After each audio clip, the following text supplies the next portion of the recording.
This is a prediction. Robert Downey Jr.'s Doom will have a cameo in this movie. Here's another thing, Marvel. Literally. Can you stop fucking spoiling shit in the trailer? Like, I'm not watching any more Fantastic Four trailers. I think I'm a little bit more excited about the Fantastic Four than I am Superman, because there will always be a Superman movie. Right. The Fantastic Four movie, that's a little bit more unicornish. But then when you do see it, how well is it going to be done? Because they've literally shat upon the last few that they did. 3 times, dude. 0 for 3. Right. In baseball, you're out. You strike out, right? Exactly. So they have definitely effectively struck out when it comes to the Fantastic Four. Do you think Goldberg should shut the fuck up? His comments were, well, they wouldn't have done that to Undertaker or John Cena. You ain't Undertaker or John Cena. That's like Mole Man being upset because he's not getting the Dr. Doom treatment. Right. Like, bro, you're fucking Mole Man. It kind of sounds like Goldberg is sunsetting as a dick. Yes, he is an ABC, Adrian. Wow. He's an asshole being a cunt. A lot of folks online were shocked that they said things like, read a comic. Someone's never read Supergirl Women of Tomorrow. You're right, and we never fucking said we did. Right. Did you ever claim to read that comic? I don't read Supergirl, period. Okay, there you go. Well, how can you do a podcast? Very fucking easy. We drove here this morning, we hit record, and that's how, bitch. All right. Welcome to Only Comics. I'm Mike. That's Adrian. What's up, man? What's up, dude? Another overcast day here in New England. It was, dude. It was hot this weekend, though. Well, Yeah, Saturday, it was. at least. Well, the overcast is probably a result of the heat, and then it's going to switch to another scorching couple of days. Of course. Then more rain. So we're going to do this back and be all forth over until the winter, place. right? Yeah. It's like the Fantastic Four all over the place, right? Exactly. You got Johnny, who's a hothead. You got, one who's invisible. One is a little stretchy and hard as a riot. Dude, it's all over the place. And that's also probably what people would say about this show when they're done watching it today. Yeah, I would agree with We're that. going to be all over the place, Like, right? Now, this week, Adrian, dude, it's so crazy how this shit works. It's like we're in this real multiverse, time travel or something, because it did feel like it was not too long ago where we were just talking about the possibility of a Fantastic Four movie. Right. The Superman movie, which dropped last week, and then the week before, and Fantastic Four is dropping this week. We're here already, dude.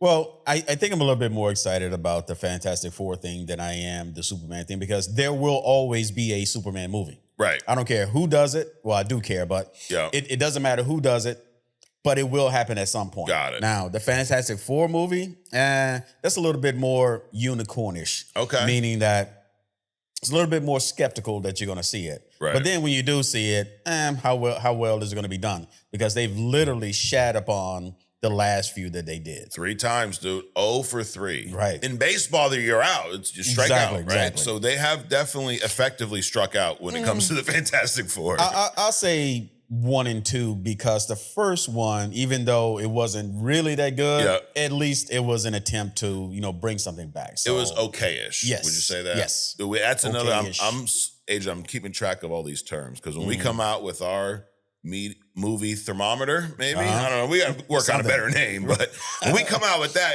we're gonna have numbers and words, okay? Because pictures, words, all that. Right.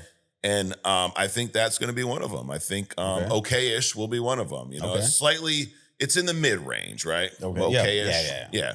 But the third one, holy shit. Yeah. the great disappointment. Oh God. And then the second one was like so up and down, because you had the Silver Surfer, which was cool. Right. But like just seeing Silver Surfer on screen at all was kind of like what you're saying about the Fantastic Four, that you could apply that to Silver Surfer as well, right? Like you're going to see Spider-Man movies. You're going to see obviously Avengers and things like that now, but Silver Surfer showing up, that was cool. Right. And then you had the fucking space fart cloud that was Galactus. Like, what in the world was that, dude? Well, it's interesting that they're going to do this reboot, because they had, Galactus and Silver Surfer in, number 2. Right. So typically they have another antagonist, down the line somewhere. But I just think it's interesting that it's almost like they're trying to recover from, or just completely wipe out, the second Fantastic Four movie with this remake. Everyone's which memory. is cool. Yeah. It's like a real life, what's that shit called? Men in Black with the red light, wipes your memory, dude. There you It's go. like real life. But so Adrian, Fantastic Four, since it's coming out this week, since I'm wearing the hat, since you're more excited, I would say I was glazing Superman. I was, right? But I'm come back to my senses and realized that yes, that movie was great, but I am great is a strong word. I think it was great.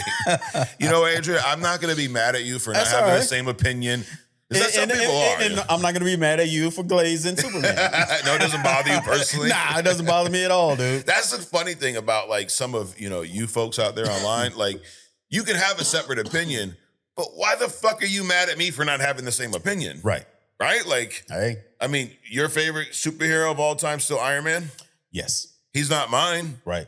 I'm not mad at you for that. Like, why? I'll tell you what, Adrian likes Iron Man too much. It's what you fucking like. Exactly. Shit. Some people like Coke, people like Pepsi. Some of us, like myself, understand that both of those suck, and I like Dr. Pepper, but it's okay. Yeah, it's okay. And I understand that you're wrong, but that's okay. That's okay. That's the theme for today. Everything's okay, all right? But I did some research, Adrian, into the Fantastic Four, and I got some fun facts here. So they were created by Stan Lee and Jack Kirby. And the more you dig into comic history, you will realize why Stan Lee was a cameo in every Marvel movie until he passed. Absolutely. Because holy shit, this dude was a creator. Oh, absolutely. And absolutely. At this, I mean, what, Spiderman, Iron Man, the list goes on. The X-Men. Right. Just name some 99% chance he created them or he was part of the team with Jack Kirby. Yeah. That created them. And if not, they probably don't mean shit anyway. Right. Or they probably ran it by him, Right. But dude, he was instrumental in a lot of the top characters you see today in the Fantastic Four. But this was at a point where Marvel, I didn't even think they were called Marvel yet, but Marvel was not kicking ass. DC had just created the Justice League and they were dominating with the Justice League, right? So Stan Lee and Jack Kirby in 1961, they kind of call this the kicking off of the Marvel age of comics. They created the Fantastic Four. And the thing about Stan Lee and a lot of his creations, he tried to make sure what he was creating was something new and different. Right. At this point in comics, you had heroes and villains, and that's where most of the conflict was. We've had not seen at this point, I say we like I was alive back then. I was alive in 1961. But at that point, they did not have a family dynamic in the comics. He created this team, and that sometimes I think gets lost on a lot of new people. They're not just a team of superheroes. They're a family. Correct. Husband, wife, or depending on what point, boyfriend, girl, whatever. Johnny is Sue's little brother. Correct. And Ben's their best friend. Right. And they all went to college together. And then depending on what stories, Doom's in there as well, is like a college classmate. Correct. Right. Or rival. Yeah, a little bit. Which is actually Ben's fault. Yes. But, that's another story. Ben, we've covered that. Yeah. But what happens there is you get this like dysfunctional family dynamic too. Correct. That adds to the intrigue of it's just not for superpower people fighting, villains. And I think that was something that was new at the time. And so we went over the four of them. You have Reed Richards, who becomes Mr. Fantastic. He's basically, remember them toys when I was a kid, like you just stretched them out and they went back to Stretch Armstrong. Stretch Armstrong, right? He's basically Stretch Armstrong. Correct. Right? Yeah. And then you got Sue Storm, who becomes Sue Richards. Correct. She's Invisible Girl, Invisible Woman. And there's a lot of misconceptions about her too. A lot of people think she just turns invisible. Correct. That's her only power. Dude, she has these energy force fields. I mean, you did a hidden gem on her a while ago. But her power, it blew me away, the depth of what she can do. Right. Then you got her, little brother, Johnny. Johnny Storm, Human Torch, literally turns into a Human Torch. And then you got Thing, who's this kind of rock entity. He's a big old tank. He'll whoop your ass. Correct. But going back to, actually, real quick, let's talk about how they got their powers. Now, this is one of the Fantastic Four is one of those, groups that there's all different origins, right? They rewrite it. But in a nutshell, they went to space. In one story, they stole the spaceship. They went to space during this whole, race to get to outer space. And in doing that, they were hit with some cosmic rays. Correct. And got their powers, right? There's so many different versions of that, but in a nutshell, that's what happened. But in going to the real world, this was the late 50s, 60s. Superhero comics were kind of dying out. And again, DC had that resurgence with Justice League. Martin Goodman, he was a publisher at Marvel at the time. He asked Stan Lee to create a team to compete. So the Fantastic Four essentially was created to compete with the Justice League from a, business standpoint. Which is, I mean, it's kind of an interesting dynamic because the Justice League is not family. Correct. They're a bunch of individuals. Yep. So they created a family unit to compete with the Justice League, which probably because of the run of Spiderman, because he was a kid that everybody could relate to. Right. So now let's create a superhero family that everybody can relate to. Well, Fantastic Four came before Spider-Man. Oh, yeah? Yes. So this is what a lot of people feel literally saved. At the time, it was Atlas Comics. So before this, in 1961, they had like monster comics, romance, westerns. Like this shit was dead, dude. Right. It was like DC was before they put out Superman. Honestly, Still is. Nah, I'm just joking. But so Stan Lee, Jack Kirby, and I guess at this point, Stan Lee was about to quit the comic business. Like it's in the shitter, dude. It's not making money. And DC's having their little resurgence, but Atlas isn't doing a damn thing. But he was asked to create a team, so he did that. And this November of 61, Fantastic Four 1 came out. It literally changed the game of comics. At first, they didn't have costumes. They had no secret identities. That was something that was rather it wasn't common in comics, right? Correct. Everyone you had Clark Kent, you had Superman, you had Batman, Bruce Wayne. They were like, yo, I'm Reed Richards, like straight up. And they became like celebrities in the comics too. Right. It's so different than what you see, like, Spider-Man hiding his identity. These guys were on magazine covers. They were astronauts. Like, they were the shit, dude. They were like the Kardashians back then, Wow. Wow. You don't like that comparison? No, not at all. Okay. I'm offended. Yeah, well, it happens, Adrian. I hear that someone... Their fame, I understand their fame. Okay, Yes. Yeah, that's what I was going at. They introduced a lot of characters in the Fantastic Four run. The Skrulls were introduced there. Namor was brought... So Namor was one of these characters that was created years ago as like some bullshit. Right. And then they brought him back into Marvel and really fleshed out his origin. But Namor was brought back from that golden age of comics here. In the 5th issue, they gave us Dr. Doom, who's gone on to be everyone's villain. We talked about this last week. Spider-Man, Iron Man, Avengers. They fought Hulk early on, and then the whole Galactus trilogy. They did a lot, dude. Wakanda and Black Panther first appeared in Fantastic Four. The Inhumans, Silver Surfer, and Galactus. You had things like the Negative Zone, the Watcher, Annihilus, Mole Man, Franklin Richards, Valeria. All this shit came from Fantastic Four comics. So it's crazy when you said, like, you don't expect them to make a movie about Fantastic Four. But, dude, if there was no Fantastic Four, there would be no Spider-Man, Correct. Iron Man, Avengers. I don't know about Yeah, probably. I mean, they had the formula. Like, what they did, and this literally launched Marvel Comics. I didn't realize how integral the Fantastic Four were to the comics. Right.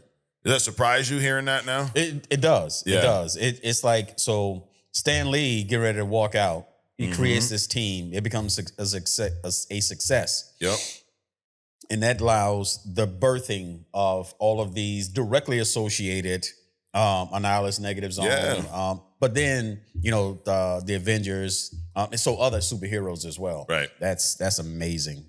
It didn't outsell Superman overnight, but it quickly built up a massive fan base, and then eventually it did. And this was, again, 1961. So the first 4 or 5 years, there were some of the big differences about their comics. These were heroes that argued with each other, made mistakes. Right. Like at the time, Justice League, they're perfect, dude. Superman shows up, we kick everybody's ass, we win. I mean, how the old shit was, right? Bad guys doing some stupid shit. Right. Hero comes, knocks them 3 or 4 times, they win. Like it was basic storytelling. Correct. And this was a lot more intricate where you got, Reed at odds with Sue half the time, right? Spending too much time in all these rooms in the Baxter building and sci-fi plots, the emotional storytelling with action. Like it was a new day, dude. Yep. Cuckolding. Yeah, what? Possibly. Cuckolding. Maybe. Namor. Namor. Dude, by issue 4, Namor's already there, right. bro. And then you got Doom, he's like, the new dad to your kids because you ain't around. I mean, at least Valeria. Wow. But readers were hooked on this. The sales were blowing up. And then the peak, the Kirby era, this was 65 through 69. Jack Kirby's drawing these cosmic gods, alien worlds that like just shit that you've never seen in comics before, right? This is where Galactus was introduced, first appearance of Black Panther. Like, I didn't know that. Black Panther debuted in Fantastic Four. Interesting. Franklin Richards, that makes sense. Yeah. Him, who becomes Adam Warlock, debuted in Fantastic Four. They reshaped the game. And this is stuff that we've seen in, big concepts like Galactus, the Watchers.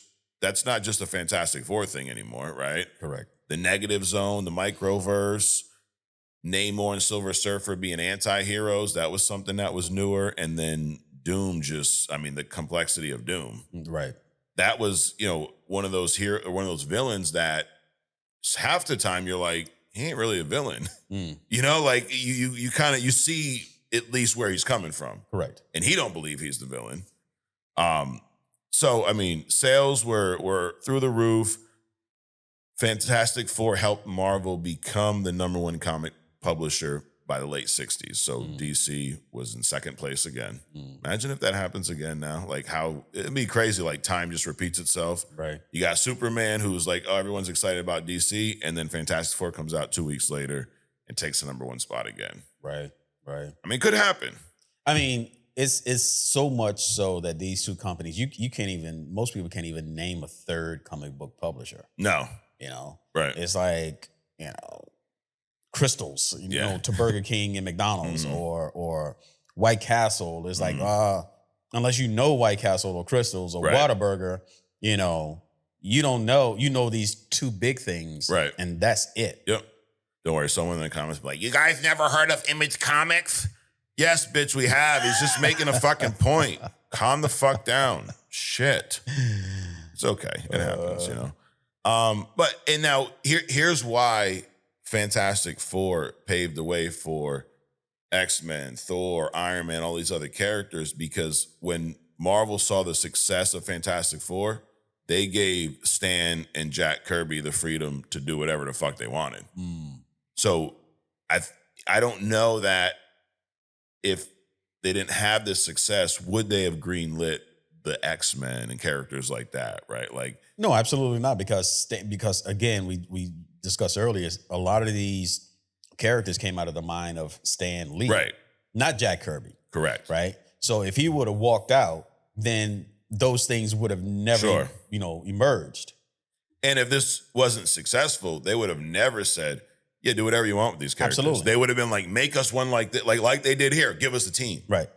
Stan just took advantage of it and was like, I'll give you a team, all right. It's going to be some shit you never seen before. Correct. And then they were like, yeah, make Spider-Man whatever you want. Like, would they allowed him? Because even when he made Spider-Man, there was a lot of pushback about who wants to see a teenager superhero. Right. And Stan's like, oh, watch this, motherfucker. But if Fantastic Four wasn't successful, Spider-Man probably wouldn't exist the way he does today because they wouldn't give him free reign. Correct. So Fantastic Four paved the way, dude.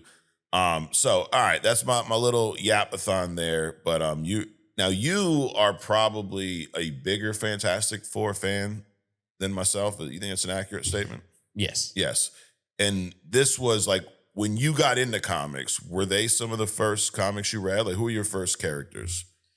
The very first comic book character I was actually even introduced to was, of course, Superman. Okay. Like the Christopher Reeves thing. Yeah. But the first comic books I started reading were the Avengers, the X-Men. Okay. Yeah. Got it. But you've done a big deep dive into Fantastic Four. Or no? Not really. I mean, not as much as I have other comics. Okay. Because to me, the Fantastic Four they were a family. They were cool. I like Reed because of his scientific mind and the tech. Would you say you connected with him more than the other three? Oh, absolutely. Yeah. Absolutely. I mean, Johnny was shit. Sue at the time, they had, she wasn't she was the secretary when I started reading her. Right. Meaning her powers weren't nowhere near what they are now. Right. Right. Right. And Thing was just a strong man. I mean, they had plenty of those in comic books. Right. But Reed was this anomaly. Mm-hmm. He's like had everything. So I gravitated toward him. I gravitated toward, Tony Stark. Yeah. Things like that. Yeah. And he plays a big part of like that recent, I say recent now, it's like 10 years old, but that Hickman run that leads up to Secret Wars, Reed's an integral part of that, which is why, regardless of the fact that it's Pedro Pascal, right? But but it's why I'm excited that he is going to be a centerpiece of the MCU, because of that's who he's a centerpiece in the comics a lot of times. Right. It's just it's unfortunate that there's no Tony Stark for him to be on screen across from. Correct. Because of their dynamic that's what we talk so much about Tony and Steve Rogers, their dynamic in the comics, but Reed and Iron Man, it's a whole nother level with those two. Yeah, yeah. But I mean, you also so in the world of comics, like Reed is the scientific mind with things like the negative zone and shit like that. Tony is the engineering mind. Even though the things that they do and talk about and invent, they cross. Yeah. Like Reed would call Tony, say, "Hey, help me fix this thing," and Tony probably never calls Reed. Right. But it's just interesting how those two brilliant minds, how they connect in the roles that they play scientifically and technologically in the comics. Right. Absolutely. All right. Well, Adrian, before we move into some news, we're going to play a little game. So we have a game here called... Let this man cook. Well, that's not the name of it, but it's called Did They Cook, right? Right. So some of these I probably have asked you in the past, but, like you've said here many times, you have the right to change your mind, right? Correct. At a future date. Maybe you view something a little differently, But so I have 5 past Fantastic Four casting choices, okay? I'm going to throw them up for you, and you're going to let me know, in your opinion, did they cook, okay? Okay. So go to our split screen. All right, so number 1 is Michael B. Jordan as Johnny Storm. Did he cook, Adrian? No. No, he didn't. Looks cool here in this shot, but yeah, it's a nice little photo, but... All right, number 2. Jessica Alba as Sue Storm. Yes. She did. She cooked. Absolutely. Except for the second one when they started fucking with her hair. Oh, dude, the wigs are so weird. Yeah, it's just... and I mean, I guess bleaching her hair or something killed her hair, allegedly. So she was like, give me wigs instead. So what happens, dude? You get in one movie, then you get a little higher level of fame, then you start making demands.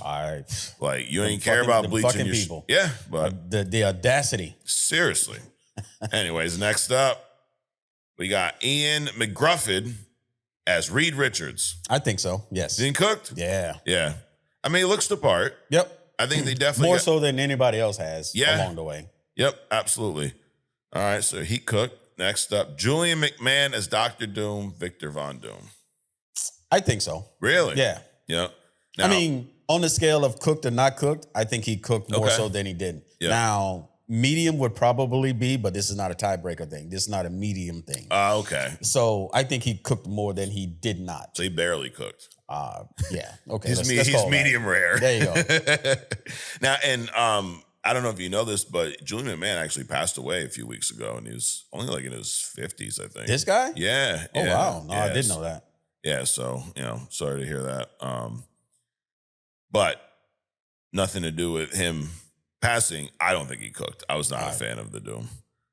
And then last but not least, Chris Evans as Johnny Storm.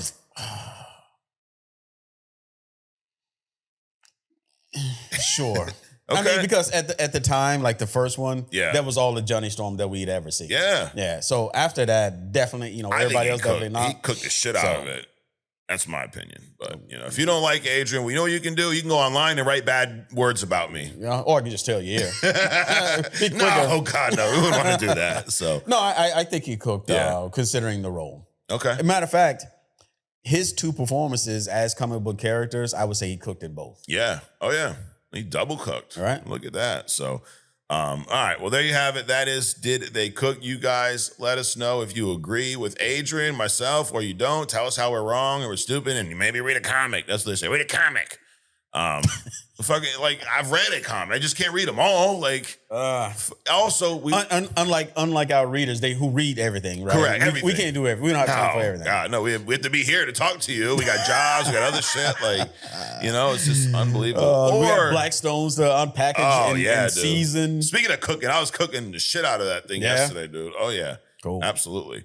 But and here's the other big, surprise to everyone. We don't lie about what we've read or seen either, like some of you guys. Right. We might be misinformed about the information that we deliver. Sure. Which is why we put in the clause, fact check everything that comes out of our mouth. Yep. So, but we're not going to lie to you and tell you we read something that we didn't. It's funny, like, actually, we'll get into that. I got some Superman stuff for you in a little bit. All right. Now, some news in regards to Fantastic Four. Like I said, this movie drops this week on the 24th. I'm going to see it day one. Yep. I'm excited to go see it. They are right now, Fantastic Four First Steps is projected to open a little bit behind Superman at 110 million domestically. So decent open, still bigger than a lot of, Thunderbolts opened at 74 million. Captain America opened at 88 million. So not knocking it out of the park by any means. Superman opened at 125 million, so about 15 million. Now, this is a projection. I think we even saw with Superman, I think they projected a little under than what it actually did. So who knows? And I think they're doing the same thing here. Yeah, possibly it could. They're not 100% accurate. It's usually in the ballpark. Sure. So the rumors are out there is that Disney's a little nervous, but the stats look good. I guess there was 13 million in pre-sales as of this past Monday. Here's the thing. If it's good, it will have a longer life at the box office because of word of mouth. Sure. Like, I'm interested to see the week 2 numbers of Superman after it was mostly positive reviews. We've seen movies that do great the first week, and then everyone's like, "Don't go see it. It fucking sucks," and then it tanks the next week. Right. So, now a couple things about this movie. It's set against a 1960s inspired backdrop. For the most part, which I think is cool because, especially talking about the origin, they were created in the 60s. Right. So and now what we've not been told yet is when it actually takes place. Everything we've read, it says 60s inspired. Doesn't mean it takes place in the 60s because it's a whole nother universe. Right. It could be a universe where that's just the way shit looks in modern time. Correct. So we don't know. Because if it is 1960, then them coming to the MCU, Earth 616 would not only be multiversal travel, but it would be time travel as well. Not really. Because, if their time, even though it might look like our 1960s, it could be 100, 200, 1,000 years advanced. Right. And coming to our universe would actually put them back, technologically. Yeah. So it doesn't, it's not, it's like when we talk about on other stuff, when we look for technology, we look for things that we're familiar with, not things that we don't look for technology that we're unfamiliar with because we don't recognize it. Right. So if they came over here, we would be looking at them like their shit is advanced. They would be looking at our shit like this is trash. Right. So it's not a time travel thing. It could definitely be a multiversal transition, but not necessarily a time, because time means something is more advanced than the other one because of time. Sure. It could be something that's more advanced than the other because they just more advanced. If I'm making a guess here, I'm gonna guess that in their universe, it's the same year as it is in its 616. Because my point is, if it's 1960 in their universe and they jump here, then they're gonna be time traveling as well. Correct. But I think it just adds some unnecessary plot, like if that was the case. But we'll find out on Thursday. We'll find out. So 1960s backdrop. We know that in this universe, we have Pedro Pascal playing Reed Richards, like we talked about. We got Vanessa Kirby playing Invisible Woman. Joseph Quinn from Stranger Things playing Johnny Storm. And then Eben Moss Bachrach. I have no idea who this fella is, but he's playing Bennett Grimm Thing. There are, what we know so far is Galactus is a big part of this. And here's another thing, Marvel. Literally. can you stop fucking spoiling shit in the trailer? Like, I'm not watching any more Fantastic Four trailers because I keep seeing shit like plot details. Now, I know they're trying to sell tickets. Right. But believe it or not, the way to sell tickets isn't to spoil shit. The way to sell tickets is to have some intrigue. Give me a reason to want to see the movie instead of telling me every fuck. So please, for the love of God, stop spoiling unnecessary shit in your fucking trailers. People want what they don't have, not what they already do. Correct. Ask Eve. Yep. Oh, okay. It's a title. We'll talk about Adam and Eve today now. But so Galactus is in this. Silver Surfer, Shalabal, played by Julia Gardner from Ozark. You Ozark fan? I started watching it. Yeah. It seemed intriguing, but I got distracted with other shit. It gets a little wacky. It is a good show. Yeah. But it's not, that show gets a lot of glaze, and it's one of those that I think went on a season too long. Of course. Like Breaking Bad. They just don't know when to quit, dude. Right. You know? And there's rumors that Dr. Doom, Robert Downey Jr.'s Doom, is going to show up in some way, shape, or form. John Malkovich was cut from the movie. So remember in one of the early trailers, we saw him. Some crazy white hair dude. He was going to be, I think Red Ghost was the name. You ever heard of this character? No. Sounds familiar. Yeah. But I mean, Ghost put a color in front of it. You know. Who knows? Yeah. I'm sure so. How do you not know who Red Ghost and you do a comic podcast? Shut the fuck up. That's how we don't know. What did he say? If you take your top lip and press it firmly onto the bottom lip, it's called shutting the fuck up. And we don't get enough of that. I like that. You think all that will fit on a t-shirt? Probably not. Probably not. Okay. There's a rumor about the post-credit scene, so I gotta let you know this because sometimes you dip, you know what I mean? Right. One of them is a gag, okay, a funny. But the other sets the stage for Avengers Doomsday, is at least a rumor. Okay. So you might, what I do is I go to the bathroom in between them. Well, because you get like that little mid-credit one, right? That's usually some bullshit. Yep. And then Marvel has a history of, they did this with Thunderbolts. They make you wait for the real shit at the end. So I'm like, I'm going to go to the bathroom, fucking come back, and they're still going to be scrolling. So anyways. That's fucked up, though. It is, dude. It is. All right.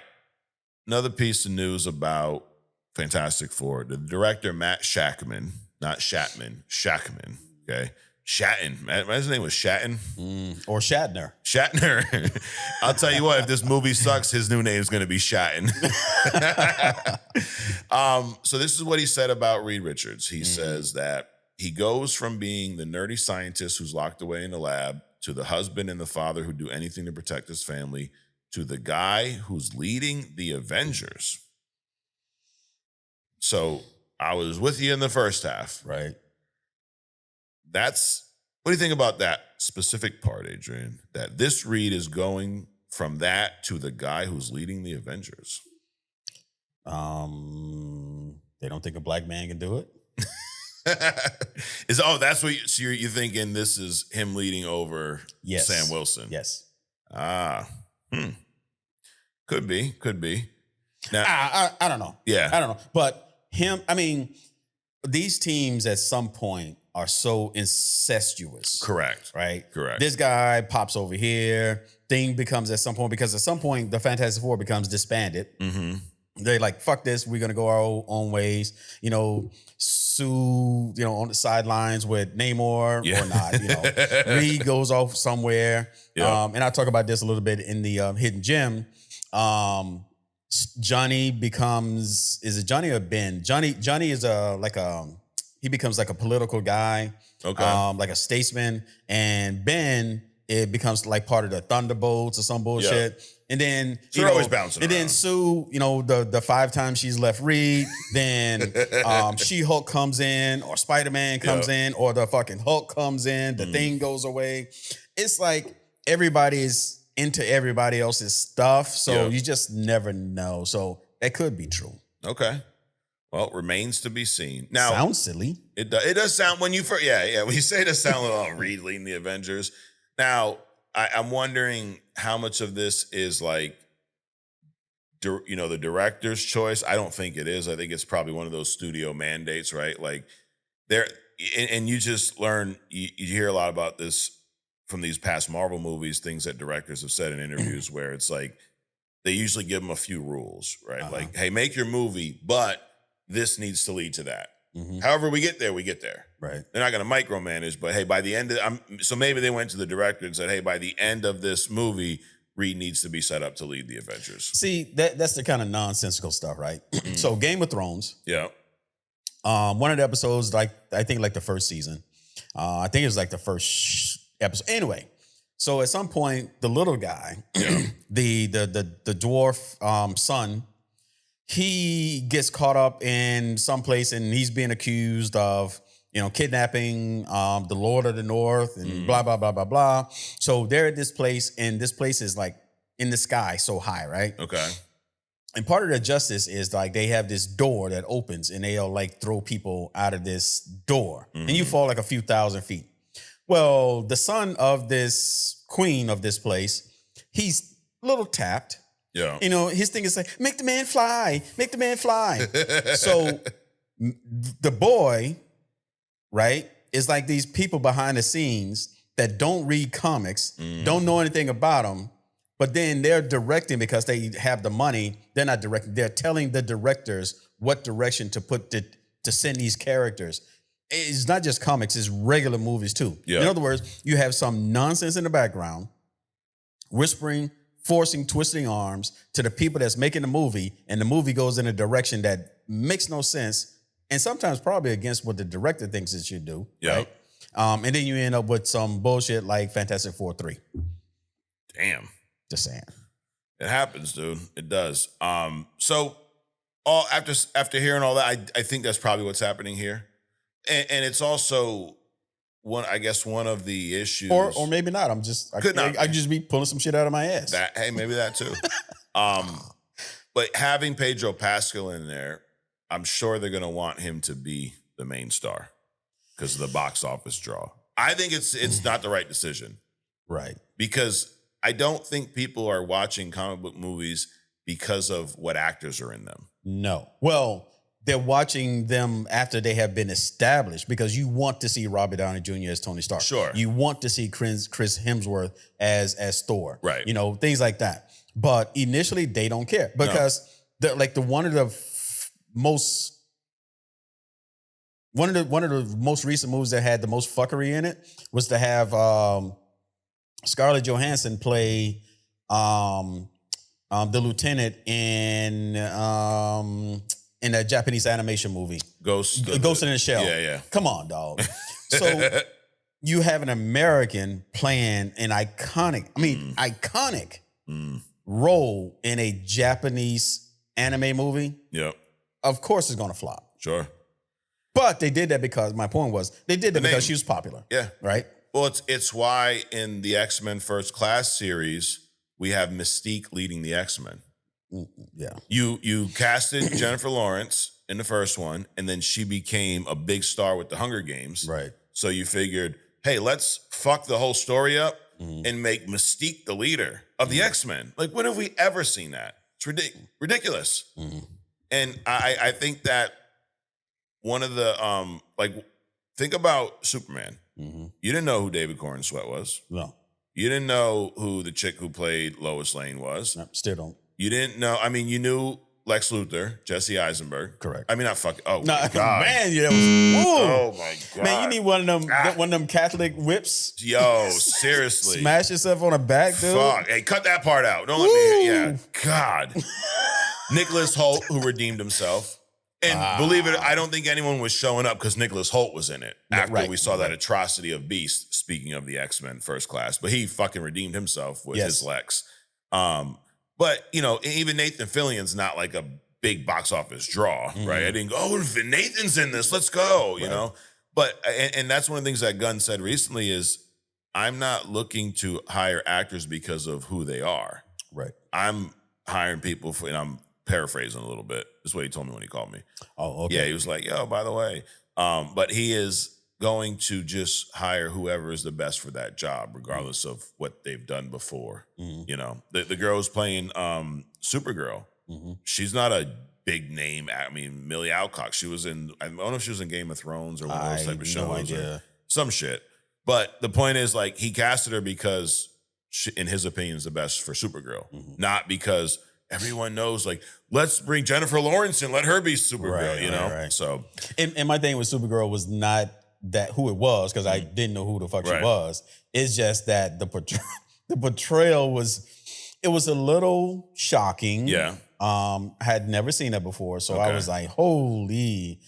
But let her write a book, you know, she'll come out of it and do what they always do. So it's funny you bring that up, because we're getting some Superman news real quick. There's a lot of folks online, Adrian, that were shocked at they were shocked at you being shocked, okay? Yeah. They were shocked that they said things like, read a comic. Someone's never read Supergirl, Women of Tomorrow. You're right, and we never fucking said we did. Right. Did you ever claim to read that comic? I don't read Supergirl, period. Okay, there you go. Well, how can you do a podcast? Very fucking easy. We drove here this morning, we hit record, and that's how, bitch. But there is a Supergirl comic when Millie Alcock was announced as Supergirl, she teased us recently. She posted a picture sitting somewhere reading a Supergirl Women of Tomorrow comic. Now, I've dug in. I've not read the comic yet. I'm going to. And what a lot of people are saying, so some people were like cool about it. Like, yo, hey, check this out. It'll make a lot more sense. Like, thank you, because I never said I was an expert. Right. Did you ever say you were an expert? I'm most certainly not an expert. Did I ever say you were an expert? No, you did not. You never said I was an expert. I have never. So we have no comic book experts on this show. I have said many times, fact check our shit. Yes. We are just fans. I got it right this time. We're just fans. Yes. That's what we should have named this podcast. Yes. Just fans. But the thing is, I also am not afraid to read shit I've never read. So I'm going to check this comic out. Everyone says it's great. It makes sense as to why she's all busted up in this. Sure. And then the other thing about Supergirl is she's a teenager with these powers. Superman's 33-year-old guy. Right. She's a teenager with these. Imagine having those powers as a teenager. Well, so my shock is that I've never seen her being portrayed like that. Yeah. Obviously, I didn't read the comics. Yes. But it's understandable because of this. She grew up on Krypton. She knows how technologically advanced in society advanced they are above Earth. Yep. To her, Earthlings are like ants, right? And so I understand that she's dealing with, you serious? I mean, that's why she actually ended up going into the future and falling for Brainiac 5, because in the future, Brainiac 5 was, they're more in line with what she understands in Krypton. Okay. So I understand that she's dealing with some shit here on 616 in this time where I don't understand these fucking people. You know, they don't have what I'm accustomed to, used to. So yeah, let me go to a fucking red planet and kind of like lose myself. I get it. Yeah. So I'm gonna check it out now, and then I'll go back and tell all the people that were mad that I didn't read it that now I read it, motherfucker. Well, you can tell me, and then maybe there's some solace to those who gives a fuck. Right. There you go. I don't. Correct. And here, at the end of the day, this is something we always say here. If the movie's good, we'll let you know. We'll go, you can make a movie. I mean, Guardians of the Galaxy is something I didn't expect to be as good as it was. Right. I'll check them out. Wait, did you read Guardians of the Galaxy? Never once. Oh, okay. Yep. Nope. So maybe that's why I was so blown away. But hey, when Supergirl comes out next year, first of all, I'm excited for it. People all say, you guys, wait a minute. We have different opinions. Yep. Adrian was a little jarred by the appearance of Supergirl. But even after we talked, you're like, yeah, sure, we'll see what happens. Like, who cares? Yeah, but it also made the fucking dog, it made sense too. So. Yeah, it did. Full circle. Hey, also watch the whole video next time. All right. Or not. You don't have to. But I don't know, Mike. This feels like we're making an excuse for me. And I just want everybody to know that we don't need to make an excuse for me. No. It's my opinion Right. about something I saw. Sure. That I'd never seen before. So fuck it. Right. Or cry about it. Whatever you want to do. All right. So Superman. There were some other opinions out there, Adrian. So this is like stupid things I've heard online outside of this. Because there are some people, for the most part, this movie's gotten really good reviews. And you see this group of like negativity online. And what's funny is it's as people call them, the Snyder bots. Okay. What? Snyder bots. Really? Yep. They're still glazing Zack Snyder. It's kind of like before we got on, we were talking about leaders in history and how they did some good shit, did some fucked up shit, right? Yeah. But they definitely have these sycophants that will glaze them regardless of what they do. I understand. Right? Yep. And I think I think there's people that won't let go of the Snyderverse. So even if the Superman movie's fucking amazing, they can't admit it because what about the Snyderverse? Hey, guess what? Let me fill you in on something.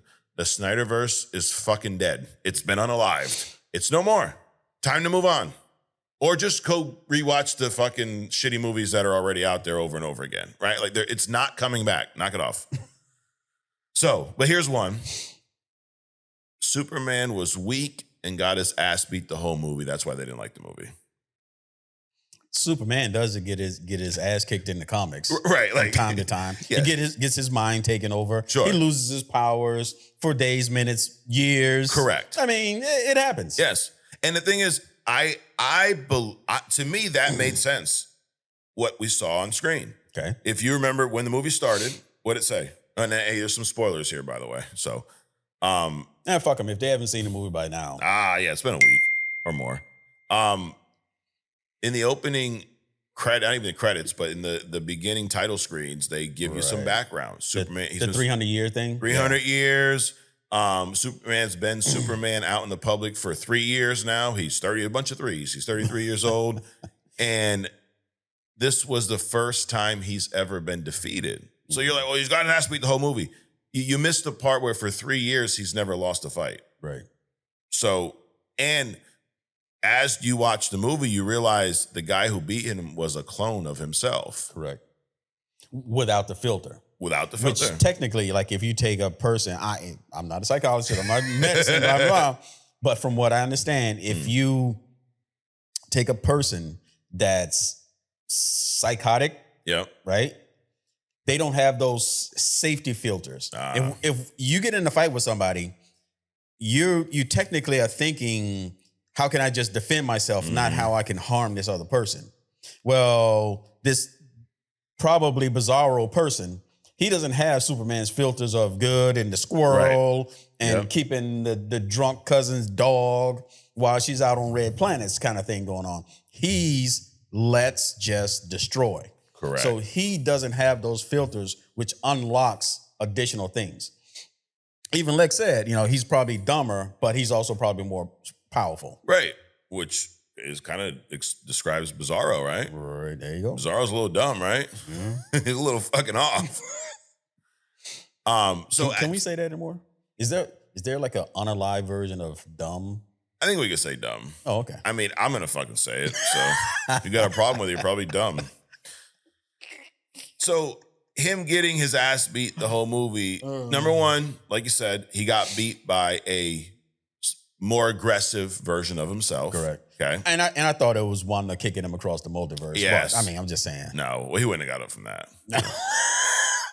Damn. And then they bring him back to the Fortress of Solitude. Yep. And if you remember, he was recharged. But what he had to get back to the fight. Right. He was about, they say 85%, I think. Or something like that, yeah. So I don't know, like maybe, I like to over-explain sometimes. If you are at 85%, Adrian, you're not at 100%. Really? Is that a fair statement? I see 85, 100 lower, minus right? 85.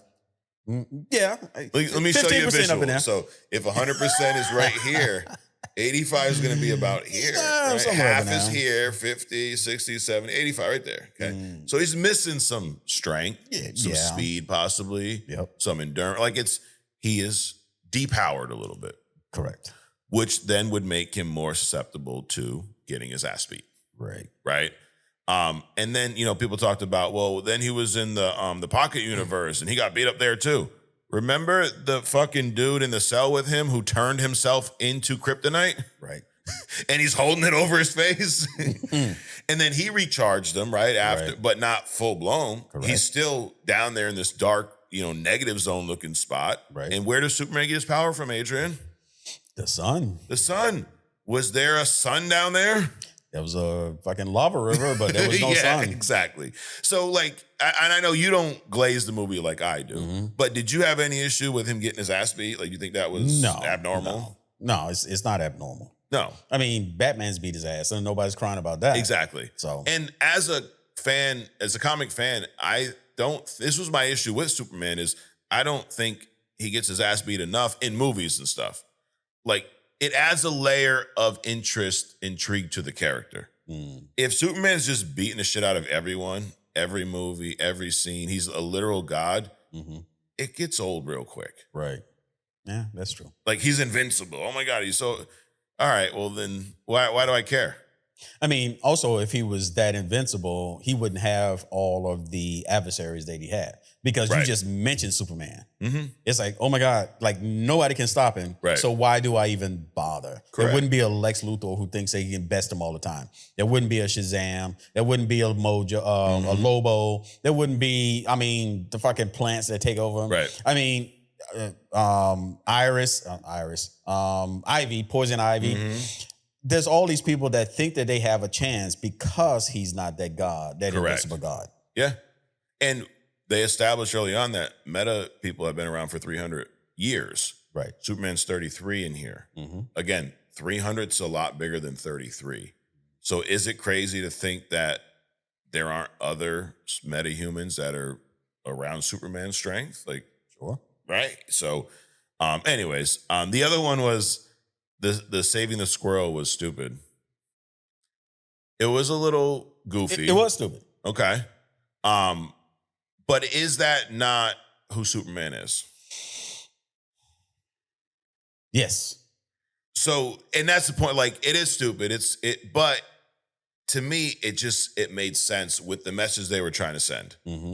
Like, that's how ridiculous this fucking guy is about being kind. Right. He ain't even gonna let a squirrel get killed. It was funny. It wasn't, it ruined the movie. Like, oh God. That's the kind of bullshit that people take too far. Right. Yes, it was stupid. Yeah. The fucking dog was stupid. Sure. All that shit was stupid. But by the end of it, if you just sit down and just watch the movie and stop commenting to it, I'm sure they missed some things. Yes. Because they had their fucking mouth open, right? Yeah. Correct. Oh my God, the fucking squirrel. I saw it. I'm thinking that's stupid. The Yep. dog definitely pissed me off, but it all made sense toward the end. Correct. Right. And then the glorious speech that he gave, Yeah. it all ties up nicely. Yes. It's like, God forbid, like, a movie ends on a positive note and they're talking about being kind. Everyone's mad and shit. The fuck's wrong with you? Why is he so kind? Like, Jesus Christ, calm down. Yeah, I think this is what's happening. They're in the movie theater doing this. Yeah.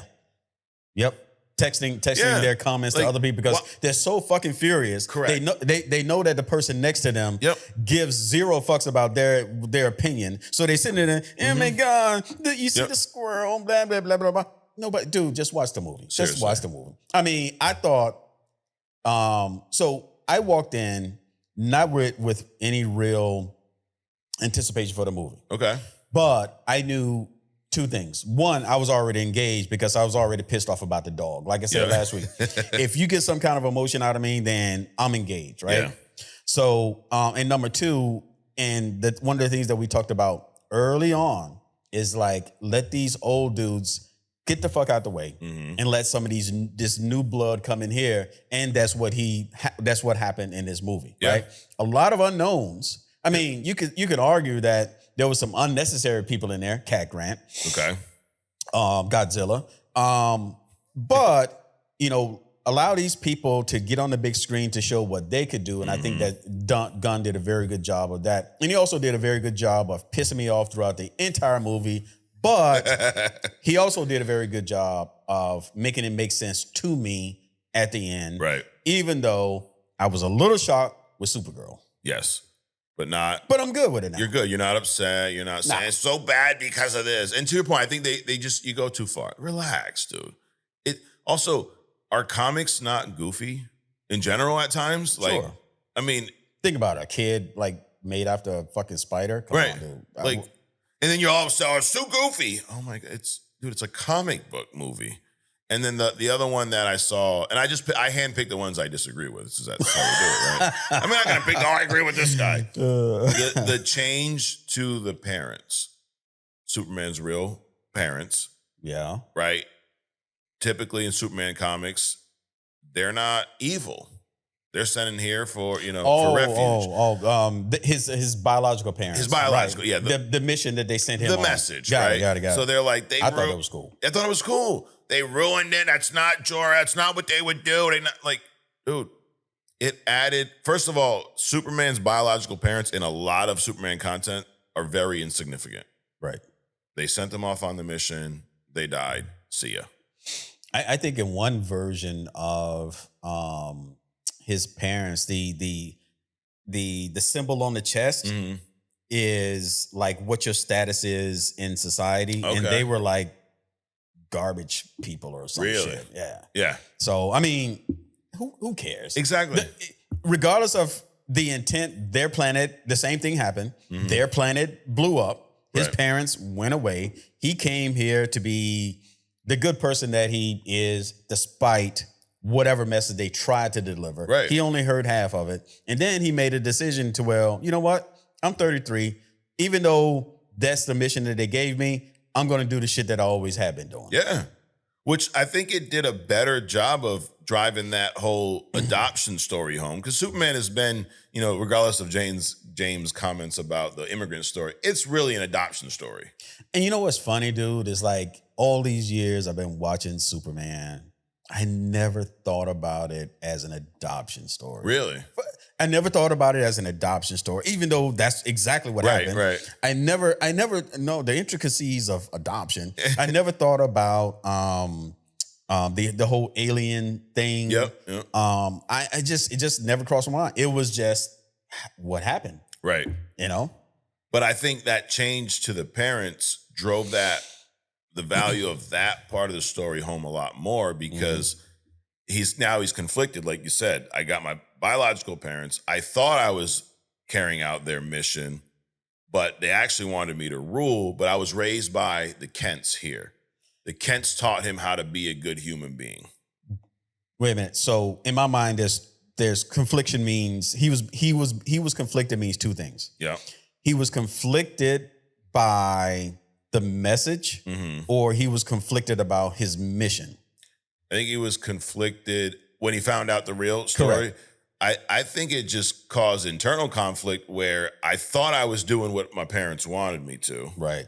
But they actually wanted me to do this. Right. And that doesn't line up with who I've become as a person. Yes. So when you say conflicted, I'm thinking he's conflicted about the message because it counteracted or contradicted his mission. Yeah. His mission, he was solid on. Right. I'm going to be this person. The message was like, holy shit. And it wasn't, if he would have heard that after the fact, like if he would have grew up with that, he probably would have been a menace. Absolutely. But if he would have heard the whole message after the fact, he probably would have, did some silent suffering. Sure. But still continued on what he was doing, regardless. Yeah. But because it was publicized, it was, I think, the true conflict was not necessarily even the message, but how do I convey to these people that I've been protecting all my life that message is not my mission. Mm-hmm. Yeah, dude, it's a lot. And it's no different than what happens in real life when people are adopted and things like that. Like you have one vision of who your parents were. And then as you get older, a lot of times you learn the truth and you're like, oh shit, seriously? Right. And then it was so huge, a big part of the plot, because when he comes back all fucked up, what does he do to soothe himself? Puts on the video of his parents. He's probably done that since he was a kid, right? Right. And in the end, they flip it. And that's why I say it added a kind of more weight to that part of the story. Sure. Because now he's got this, oh shit, the real mission was this. And they're not just my adopted parents, the Kents, they're my parents. Correct. He was raised by them. Who he was, his whole character was based on how the Kents raised him. Mm-hmm. And then we see at the end comes full circle when, oh, do you want to see the video of your parents? Mm-hmm. We're all thinking it's the parents, right? And then it's his real parents, the ones who raised him. Right. So I think adding that little nuance added so much more importance to that part of the movie. Well, I think, when it comes to Superman and that particular message is this. A lot of people think about, the message that his parents supposedly gave him and how he grew up. They think about Superman's powers and this and his interactions and things like this. I think what Gunn did with that sliver of the movie was say, hey, it doesn't matter what your intent was. it doesn't matter what your parents wanted you to be. Yep. You can make a decision to be whatever the fuck you want. Right.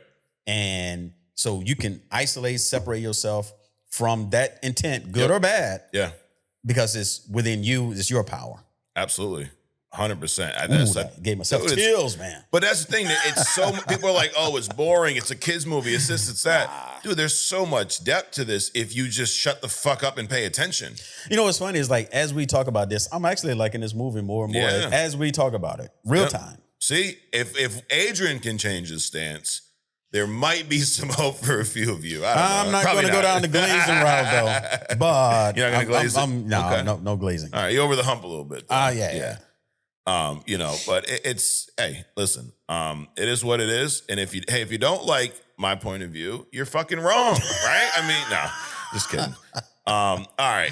You, Adrian, you mentioned Bizarro right after we saw the movie, right? Yep. And James Gunn he's not confirmed it, but he said some things that make me believe you're right. Okay.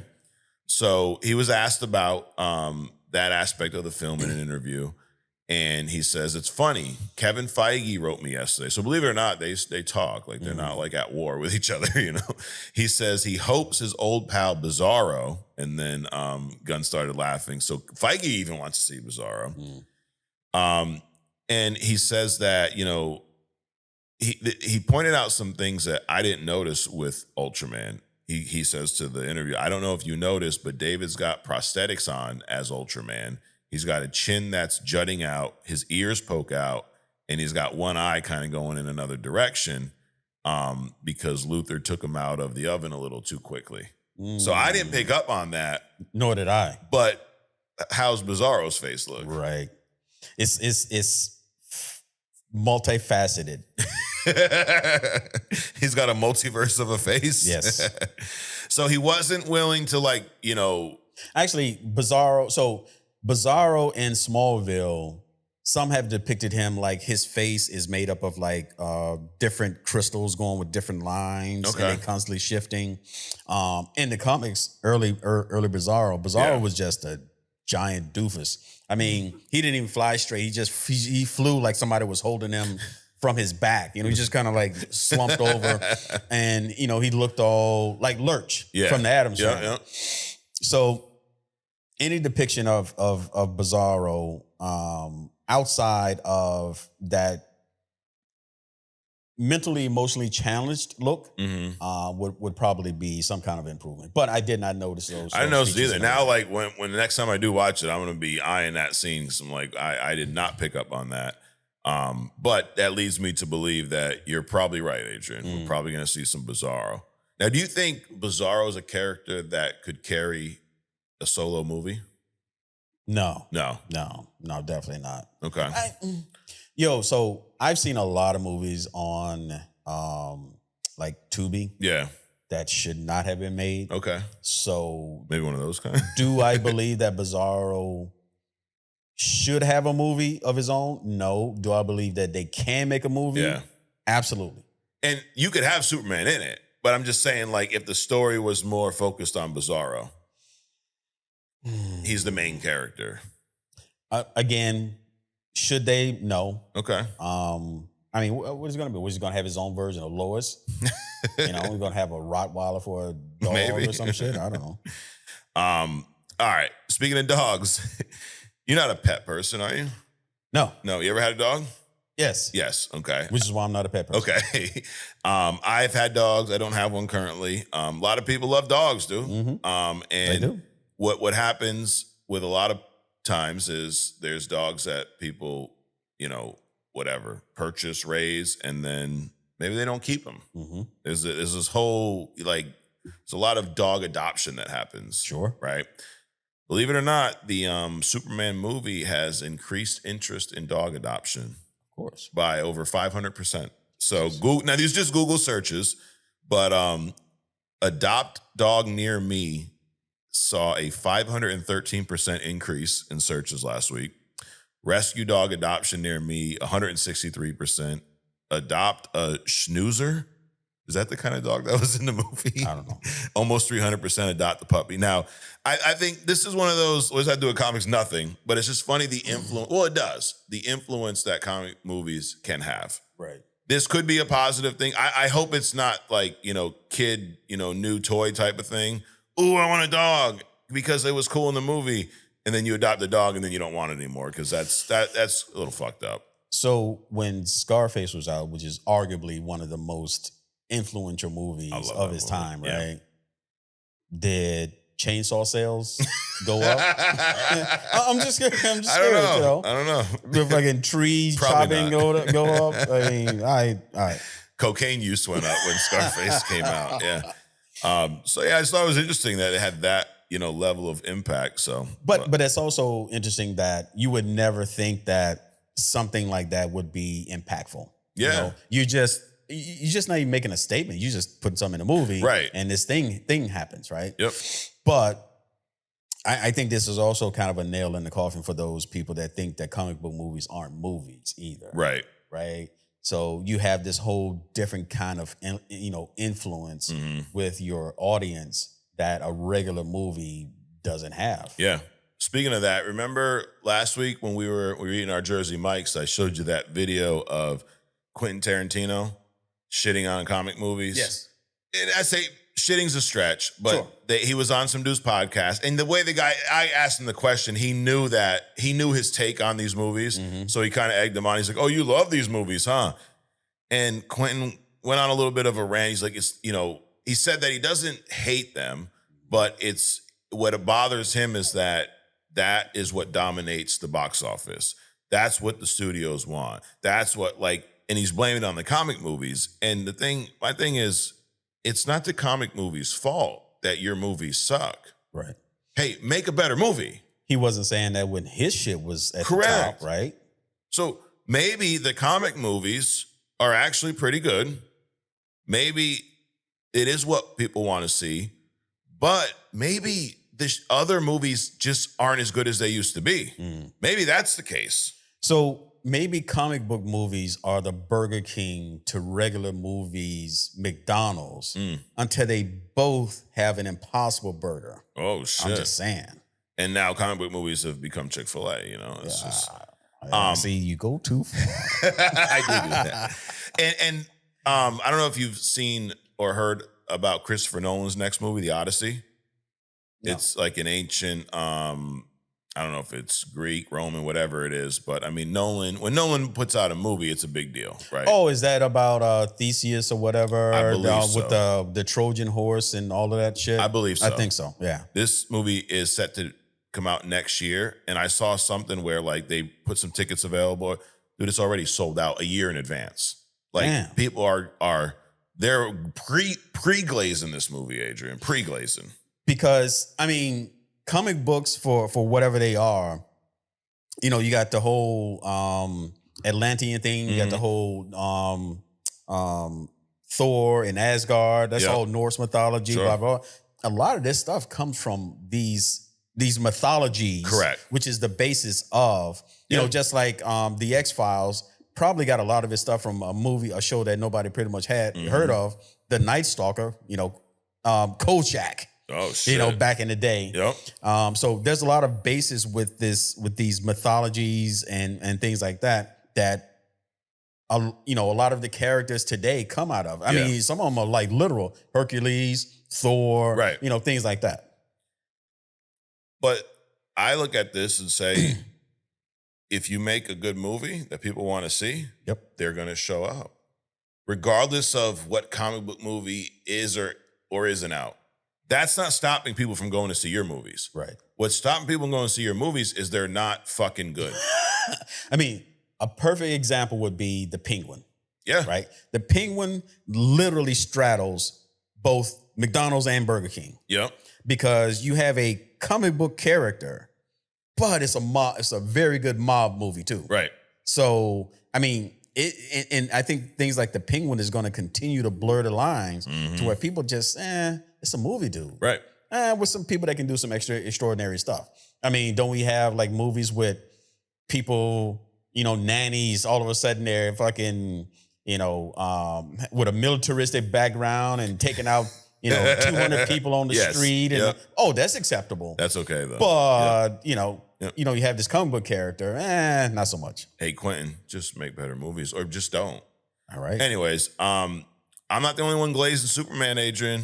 David Zaslav, I'm probably screwed up his name. He is the CEO of Warner Brothers. So James Gunn is the co-CEO of DC Studios. Okay, which is the movie making or the content making division, right? Mm-hmm. But WB owns DC. So David is the CEO and president of Warner Brothers Discovery. Essentially, he's the guy that's going to determine whether this is going to be a one-off movie and we save our money, or we're going to run this plan. Right? He's in charge. He's got the big cojones, as they say.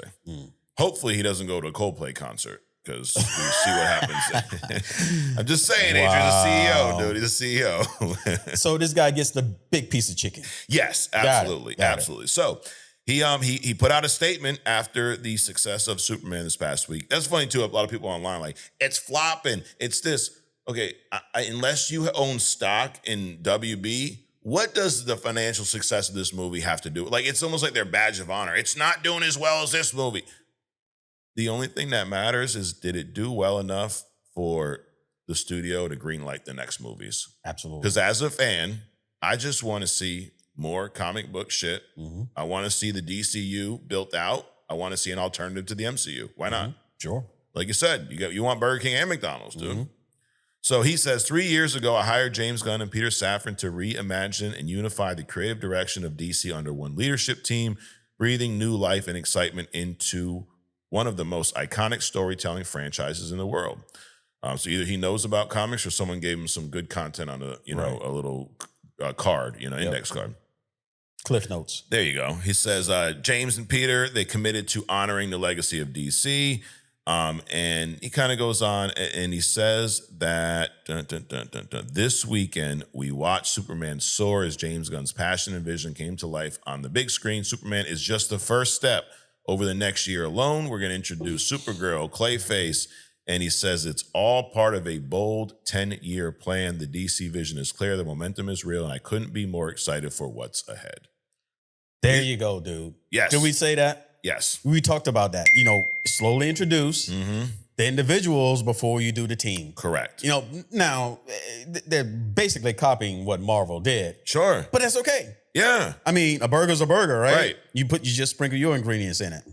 100%. They're copying the format. Exactly. But they're giving you a whole new flavor. Yep. Because one thing, whether I'm not getting you to glaze it yet, but you're up a few notches. But would you agree that it felt unlike any comic book movie you've seen prior to? It did. As a matter of fact, so I'm thinking about, have you ever seen Top Gun? Nope. Oh my God. Then fuck we it. gotta add that you know what? I can't even do the comparison there. Damn. So it's okay. Should I watch that? Actually, I gotta finish Peacemaker. Don't bother. Don't bother. Just don't. Hey guys, cut that out. Don't make us look like we weren't prepared. But believe it or not, we don't rehearse this. We just show up and talk. That's the thing too, like when people get all upset, like, what you don't understand is we are just two dudes showing up, shooting the shit, right? As I say, shooting the shit, Adrian. You really think that people don't get that by now? No, they think it's so much more serious. Like, we're sitting here, like, we're preparing our take. I'm going to write down my take, and what's yours? I don't even like that term. It's not a fucking take. It's my opinion. Wow. I don't know about you, but I don't sit up at night and going, what could I say that's going to be contrary to what people think and get this? I just go, this is how I feel right now. First of all, I don't even know what the fuck you're going to be talking about until it literally comes out of your mouth. Yes. You don't know how I'm going to respond until it literally comes out of my mouth. Correct. And, I kind of joke that, how you respond on here is all over the place. Yes. We literally all over the place. Absolutely. I mean, this fucking podcast is 45 minutes to 3 hours. so who knows, dude? Yes, absolutely. And we are not here for your entertainment. We're here for our own, right? I mean, I think I get more out of this than they do. Right? Shit. So, but hearing that, dude, it's a good statement from the guy. It's the only statement that matters about this movie, honestly. However you feel about, was it better than it did? But the fact that the CEO likes it enough to go, hey, we got this bold 10-year plan. Let's go. Mm-hmm. That's all that matters as a fan. So that's it. And obviously they're not losing, so therefore that's a gain. Right. Because, people are like, oh, I need to make more money. You don't. Well, how about if you spend less, you'll make more money too. Yeah. So if they're making enough to move to the next movie, then move to the next movie, because you never know what's going to be the blockbuster. Correct. I don't think that we're in the blockbuster range with this one. Not yet. No. But just like with Stan Lee, he made the one thing. It gave him the encouragement, the green light to make all these other fruit came out of that one decision. Correct. Yeah, and they don't need to recoup it all in one movie. This movie could still lose money, but you have a 10-year plan. Right. You're building this front end. Like, think about the success that Infinity War and Endgame had. Mm-hmm. Were there some movies along the way that they lost money? Of course, but they were building for that. This was the feedback it's gotten so far, the success that it has received is at least got the CEO to go, yeah, let's run this. Right. They're not, and I got this guy, he comments on like every video, like, yeah, but it flopped and it's not going to break even. I'm like, bro, are you the CFO of DC? Like, we talk about this shit, but who fucking cares? Right. Anyways, all right, James Gunn, he agrees with, I think that James Gunn is like a kindred spirit of mine, Adrian, now. I've changed stances here. But I have said this before. We went into depth on this opinion that, you remember the talk of superhero fatigue? Yes. And I said, there's no superhero movie fatigue. There's bad movie fatigue. There's bad movie fatigue. Because I didn't feel fatigued watching Superman. Mm-hmm. I felt fucking fatigued watching Madam Web. There's that. I felt fatigued watching that giant turd called the Eternals, Eternal Turd. I felt really fucking fatigued watching that. So, but he doubles down on this. So I think what he said was, after watching I may have added that part in. But he says, I don't really think there was ever a superhero fatigue. I think there was a superhero gold rush for a minute. So I think there was a moment when anything with a superhero in it was making money. Mm-hmm. I mean, Captain Marvel did $1 billion, bro. Like, think about now, like, Thunderbolts didn't do shit. Right. And Captain Marvel did a fucking $1 billion. That's ridiculous. That's insane. But I digress. He says that visual effects allowed these movies to really shine and attract people's attention. I agree with that. Mm-hmm. After a while, people got sick because they're like, there has to be something else for me to see this movie. It can't just be the colors and the visuals. There has to be more to it. He says that's not going to get me by itself. A lot of bad movies came out. Now people need a reason to go to the movies. I think it's a valid assessment. Sure. But it's not a superhero fatigue. Mm-hmm. It's a bad superhero movie fatigue. There you go. Nick Fury, Samuel L. Jackson. Mm-hmm. Iconic character. Yep. Iconic portrayal, right? And this is one that I wouldn't say was race swap, but think about, like, when people get mad about, they're bringing Shia LaBeouf in. They've done a lot of this in the MCU where they've taken an alternate version of a character and made that the main character. Yeah. Because Nick Fury in the comics was a white dude with dark hair, eye patch, and a little white on the side of his head. Right. A little Reed Richards. Right, with a patch. That was the OG Nick Fury. Right. Then when Marvel created, I think it was the Ultimate Universe, and again, fact check this shit. It was another universe. They used Samuel L. Jackson's likeness to create a different version of Nick Fury. Okay. Black, bald head, and a lot of his features were kind of based on Samuel L. Jackson. Mm-hmm. But this was an alternate version. Right.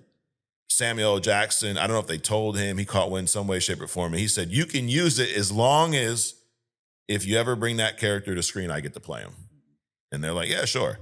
So, they switched it out. Well, they switched it out with him too, and he killed it. Right. Like, he defined that role.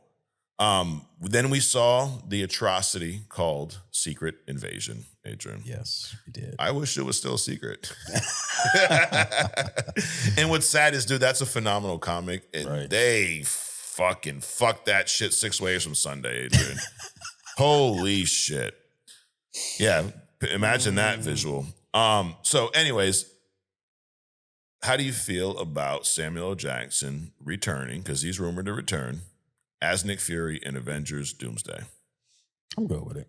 I'm all about it. Yeah. And I also think he needs some redemption. Yeah. Because the fucking kittens or whatever the fuck that was, and the emotional on the bench. Yep. A little bit, not much, not much, but I just like to see wipe those two things from my memory. Yeah. That'd be cool. Absolutely. So I'm all for that, dude. Lanterns. We saw a Green Lantern debut in Superman. Guy Gardner. Now, okay, reflecting now because this movie has sat with you for a little bit, right? How do you feel about Guy Gardner in this movie? No, Guy Gardner is always Guy Gardner to me. Okay, a fuck up. But I'm saying Nathan Fillion, I just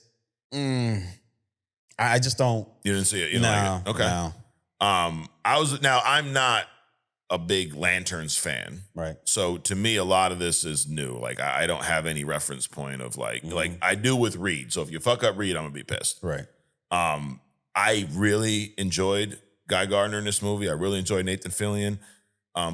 They're working on a a Lanterns show. I think they just stopped filming. I believe this drops next year. It's an 8-episode HBO show. And it seems like the tone's a little more serious. He says that he, me, and James, that it's basically John Stewart's story in a lot of ways. Those other characters are there, Guy and Hal Jordan, but it's John Stewart's.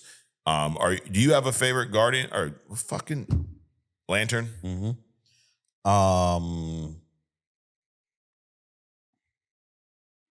Well, two. Okay. The OG Hal Gordon and then John Stewart for two different reasons. Okay.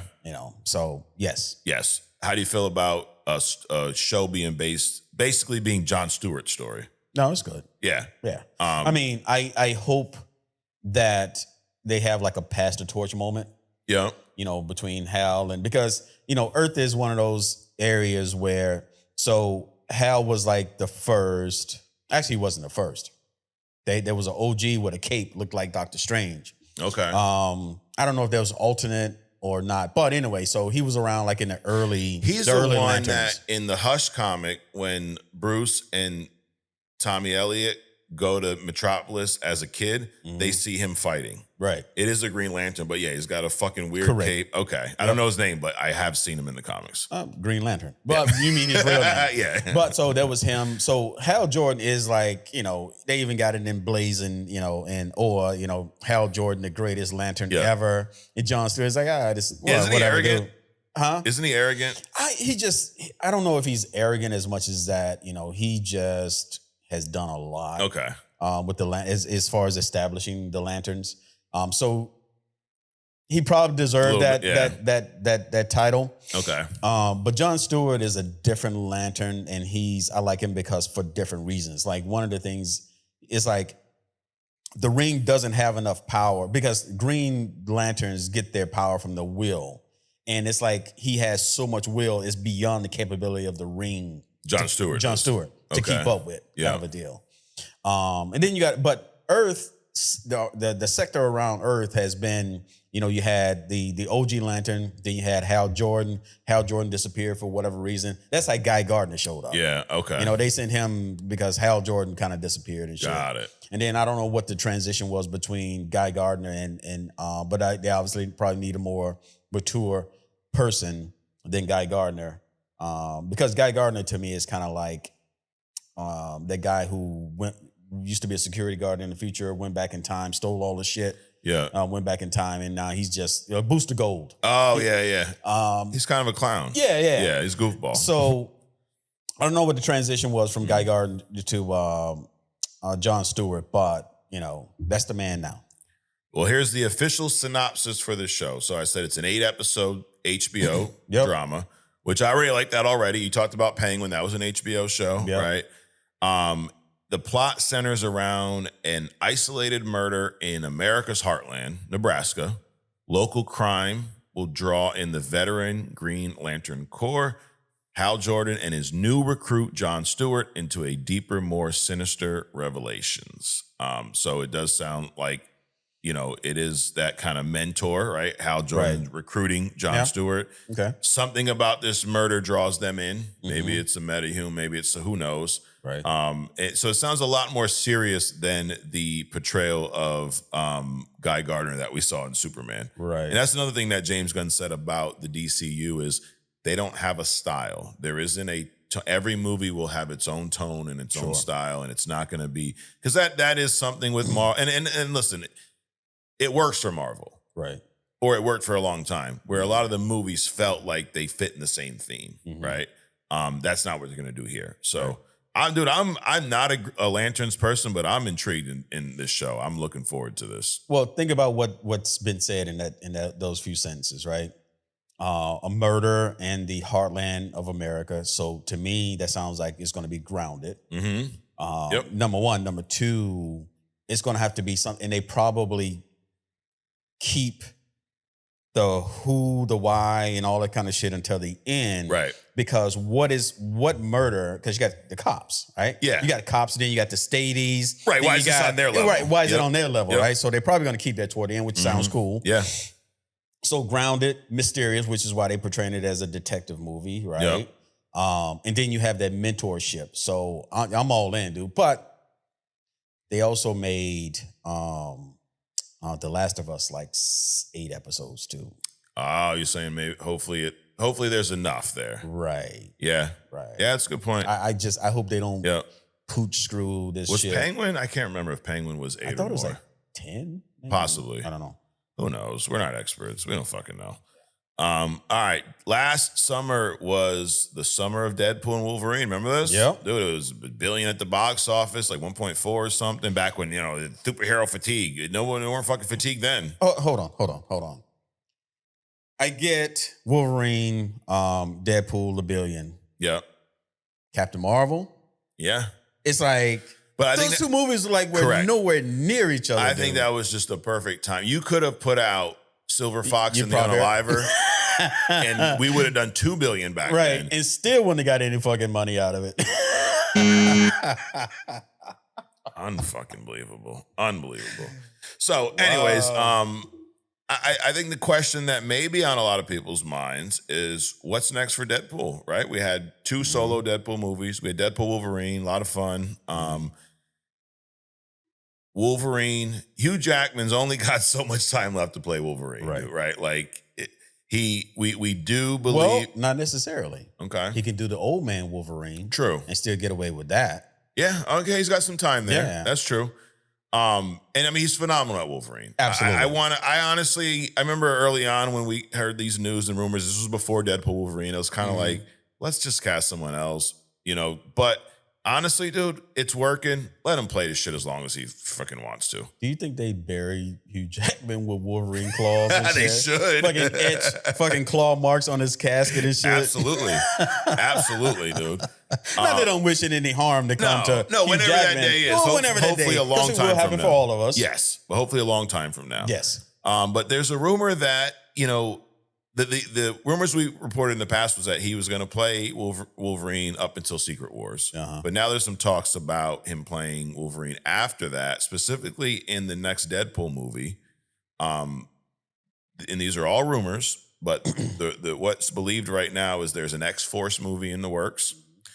Josh Brolin's Cable will be back. Okay. Hugh Jackman's Wolverine will be in there. Now, listen to this next phrase because it's not Halle Berry. The MCU's Storm are being considered to also be, or is also being considered to be in this movie as well. Okay. Which, who knows who they're going to cast for Storm. Hopefully it's someone that's a little more comic accurate. Right. And Storm's a badass character. Badass. Like, honestly, wherever, if they're going to do Storm justice, which I feel like they have a history of doing characters justice in the MCU. Right. Like we just saw with Thunderbolt Sentry. Knocked it out of the park. Right. Right. So if they cast a new Storm properly, adding her to a Deadpool, Wolverine, Cable, it's very interesting. Yeah. But I'm all for this, dude. Let them keep playing it. And sure. And almost like I almost would prefer if Deadpool, Wolverine kind of stay its own thing. Like, yeah, they're probably going to cross over Secret Wars, but let's just let them do their thing in their own little universe. I think at this point, I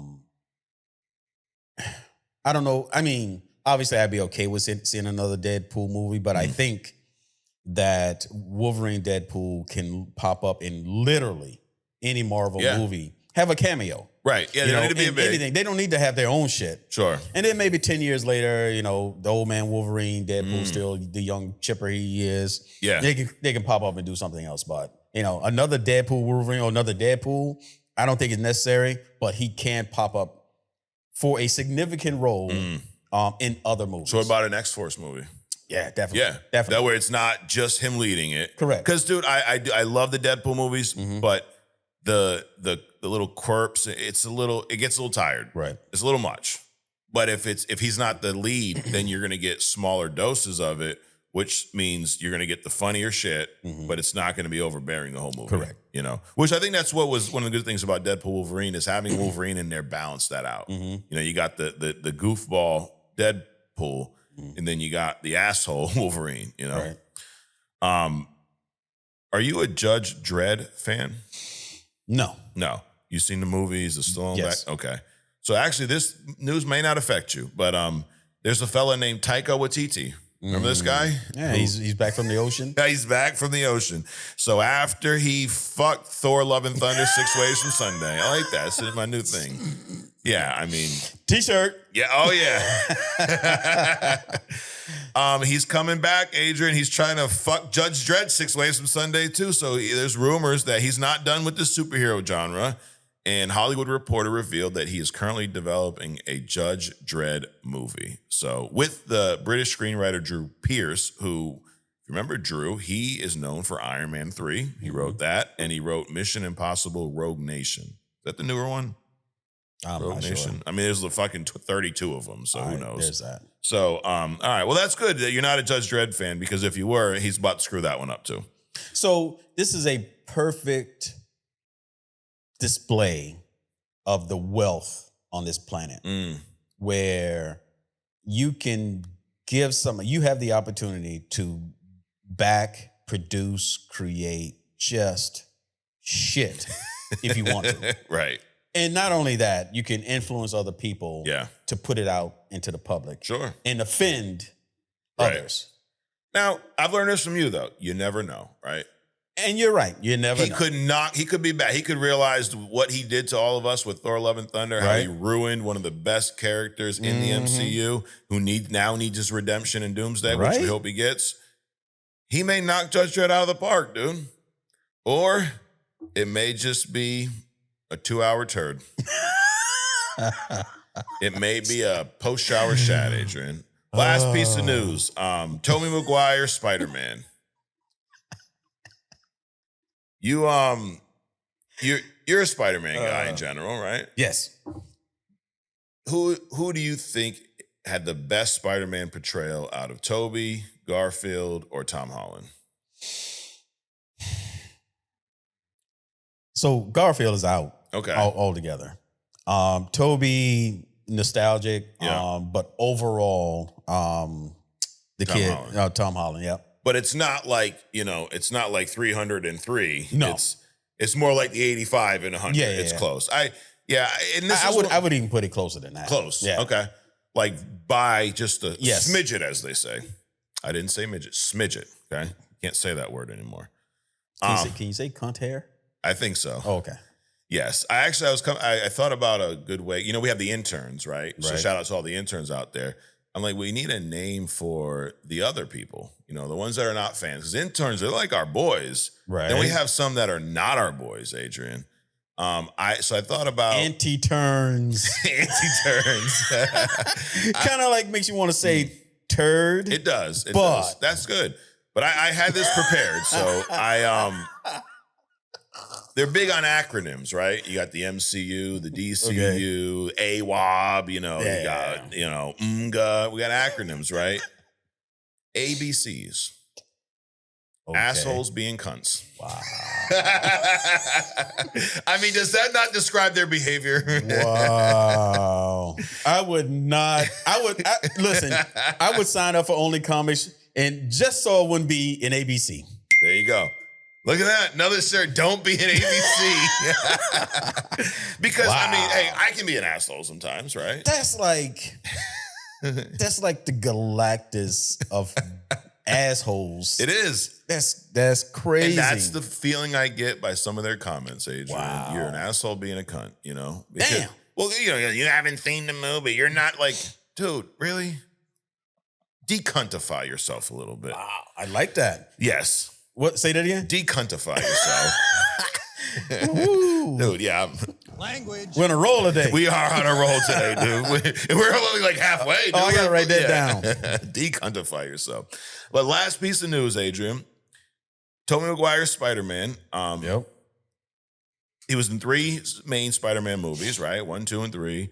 The first 2, phenomenal. The third one is one of those, like, it's all over the place. Yeah. It's a mess. I mean, I'm not going to say I hate it. Because it's still that Tobey Maguire Spider-Man. They did some, like, you're a big non-fan of the whole dancing scene, right? the little, It was silly. It was like the dog in Superman. Okay. I mean, they as you like to say, Pooch screwed Venom in that. They fucking screwed up Venom twice, dude. Hey. Gwen Stacy was cool in there. I thought Bryce Dallas Howard, who ends up, the whole Jurassic World fame, she was in that. Thought she did a great job. But the first 2 movies, iconic. I actually just rewatched Spider-Man 1. This is why I can't watch new stuff, because I just watch old stuff. Hey. I rewatched Tobey Maguire's Spider-Man 1, and that movie's a classic. Right. Just great storytelling. Now, and there's some stuff that, haven't aged the best. Like Green Goblin suit, I think, was a big miss in there. Like, I like that in No Way Home, Willem Dafoe is able to act without the mask, and because he looks like a goblin. Correct. You know what I mean? Like, it'd be like casting us and putting bald caps on us. We're already bald. It's not there. You don't need to put a bald cap. Right. He looks like a goblin. He don't need a fucking mask. That's it. So the suit's a little wonky, but the story holds up. Like it was, a lot of it was right off the comic page. The older Aunt May, who's 112 years old for some reason, it's like he's his aunt, not his great-great-grandmother. Right. But we just accepted it, right? These movies, all 3 of them, are coming back out into the theaters for special. I don't even know what the timeline on is, because the first one came out in 2002. So they're just trying to rack up the box office, but.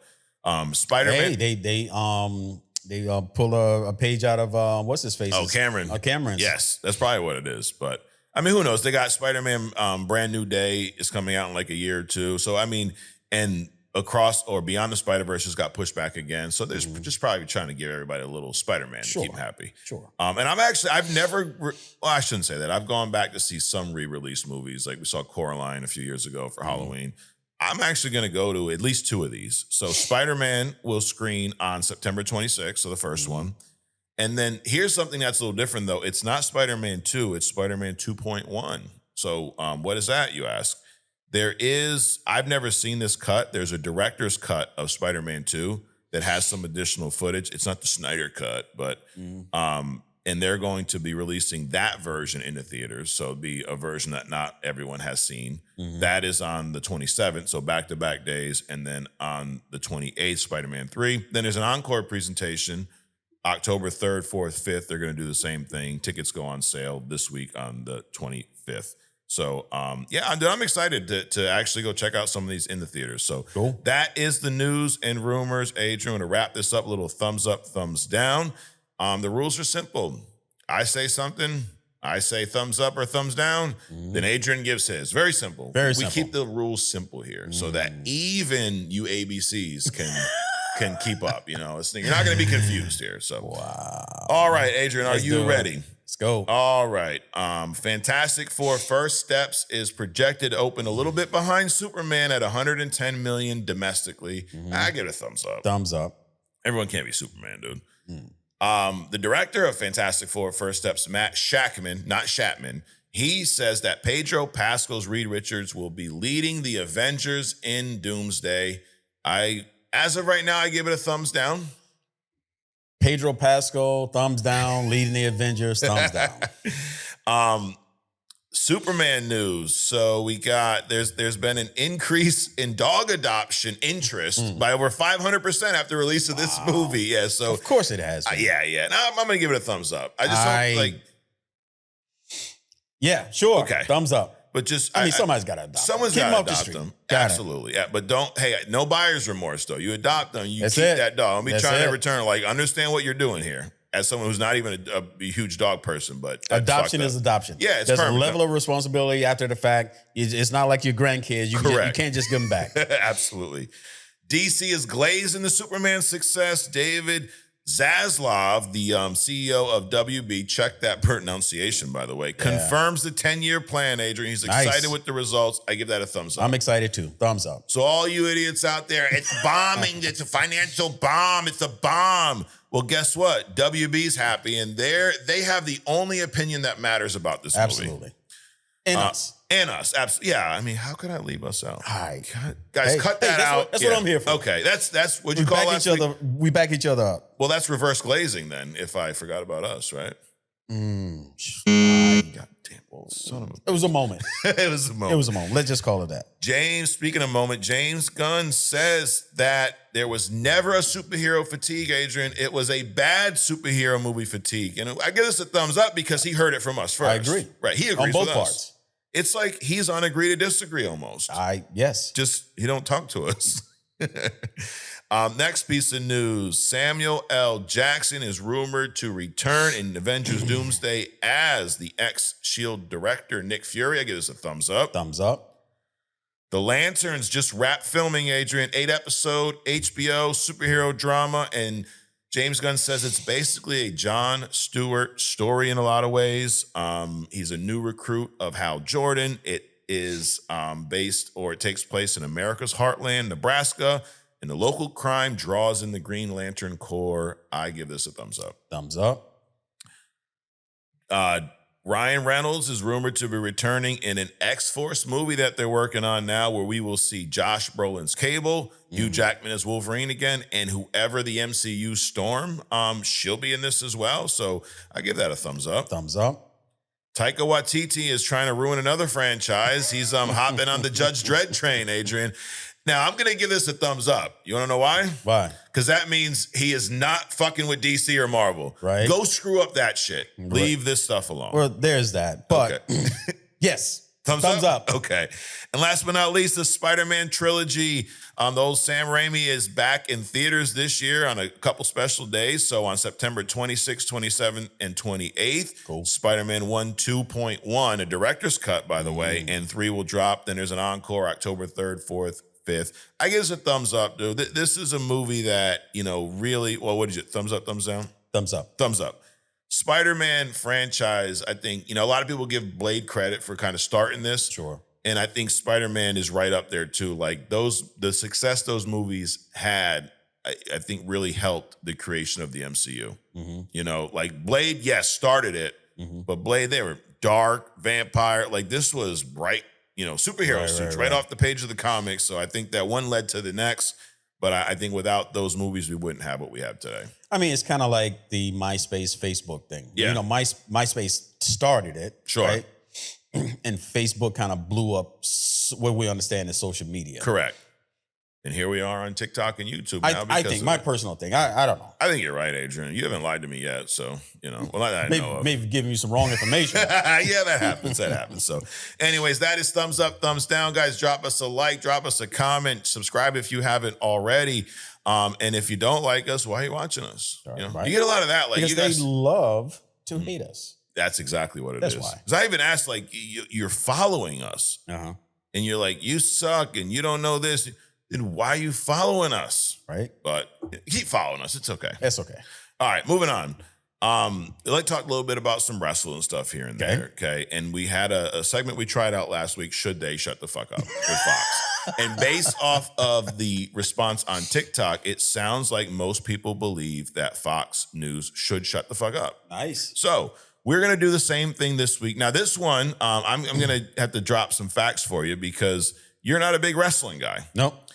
Do you know who Stone Cold Steve Austin is? I do. Right? You seen him before? You know I what he looks have. like? Bald guy. Big guy. Yep, big guy. Seen his movies, yep. Yeah, you've seen his movies. So in the ring, he was bald, had the goatee, and he wore black trunks, black knee pads, black boots. Nothing fancy.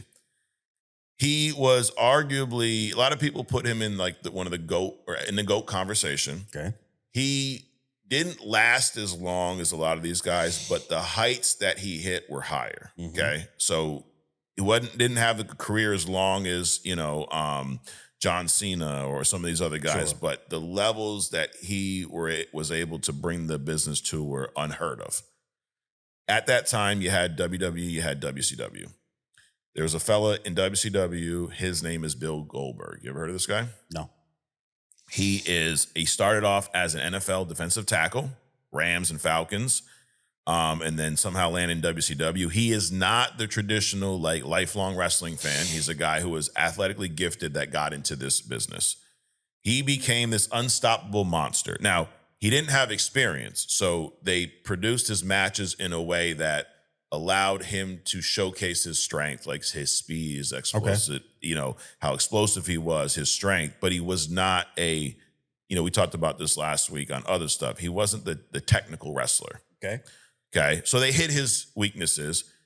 They, in WCW, his look, he was bald, goatee, black trunks, black knee pads, black boots. Do you think, what could you think of a reason why they would do that? They want to feed off of the success of Stone Cold, and because his tenure was so short, you can blur the lines between. This was at the same time, by the way. Oh, okay. Well, you can still blur the lines. There you go. Between these two people. Yes, to the point where he's gone on record, Goldberg, and say that there was a time where in airports he was confused for Stone Cold. People would call, right? So. It was kind of like why James Gunn made the immigrant comment, right? Let's capitalize on what's correct. So they did that. Now, style a lot different. And the way they hid his inadequacies in the ring was they created the streak, an undefeated streak. He went like 100 and something and but they were quick matches, like 30 seconds, minute. Guy would come out, he would just run through him with a tackle, do his little jackhammer move, and they strapped, as they say in wrestling, the rocket to his back. Damn, some Mike Tyson shit. Yes. And then once the streak was over, his matches were not that good, and he kind of fizzled out. WCW closes up shop. WWE puts him out of business. And in 2003, Goldberg jumps over to WWE. He was a very popular character, but he just could not do a whole lot in the ring. He had a brief little title run there, and then in 2020, I think it was 2004, he retired from wrestling. Been out of the game for a long time. He injured Bret Hart, so we did that match last week. Wait a minute, he retired in 2004? Yes. Or 24? 2004. Damn. Initially. Okay. Remember last week, our match of the week was Stone Cold and Bret Hart. Yes. Bret Hart retired early because of injuries he sustained in a match with Goldberg. Bret Hart is one of the most, I don't want to say he's a bitter person, but he is very bitter about that fact. He's, to this day, if you hear an interview with Bret Hart, he is going to shit on Goldberg. Damn. Because when you're in there in a match, dude, you're putting your body in that. Wait a minute. Goldberg, like the big neck, yes, the big fucking thick. I love that dude. You man. did? Okay, so you do remember him. Yeah, I know what you're talking about. But see, to your point, you weren't a diehard wrestling fan. No, It hit your radar because of how so he had a run, but he was not that good in the ring. He injured Bret Hart in this match, kicked him in the head for real. Believe it or not, Adrian, when they kick each other in the head, it's not real. It's like, they tap them. They're good at disguising it. Got it. Goldberg was not. Kicked him in the head, gave him a concussion. Damn. And the concussion led to strokes and things of that nature, and he had to retire.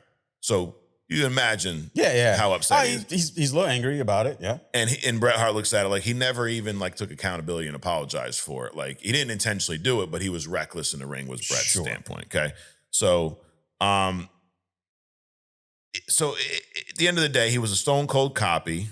He hit some really big heights in WCW, had some success in WWE, retired. 2016, Brock Lesnar, we talked about him. Brock Lesnar's on this run. He's unstoppable. Goldberg is included in a WWE video game. So he's back into the fold. And there's some talks about a match. Him and Brock have a couple matches. They make some money, right? And everyone, they accepted it as Goldberg. He was like in his 50s at this point. Came back. It was cool. We gave him a little run. And then he kind of retired again. He popped back up and get these title matches every few years, and they throw the belt on him. And a lot of the diehard fans are like, come on, dude. Like, seriously, this old fucking guy? Right. All right. Needless to say, he retired officially a couple weeks ago. They had his last match, which was, it looked like a 60-year-old guy in the ring. They did a good job to kind of hide, but it was a nice little send-off. And at the end of the match, he's given a speech, and the TV program cut off because the show was over or whatever. A few seconds into his speech, he was upset about this. He went on, he's on podcast, and he's saying that, I can't believe, they did that to me. And this is, now mind you, they brought him back. They gave him a title match with one of the top guys. They promoted this retire in advance. Hey, this is going to be his last match. They had a show where he main evented. So they gave him a nice little send-off. His comments were, well, they wouldn't have done that to Undertaker or John Cena. You've heard of these two. Yeah. So my thing is, motherfucker, you ain't Undertaker or John Cena. There's that, number one. Like, that's like, Mole Man being upset because he's not getting the Dr. Doom treatment. Right. Like, bro, you're fucking Mole Man. Wait a minute. Wasn't there a guy, a writer or a screenplayer or something? He was upset because they was giving him credit or some kind of Rob Liefeld. Yeah, Deadpool something. Wolverine. Yeah, and then they dropped him at some point. It's like same shit. Correct. Fucking egos, dude. Correct. So the thing is they did give you a send-off appropriate for who you were as a character. It's not a knock. Everybody can't get the Ric Flair treatment. Everybody can get the first place ribbon. Exactly.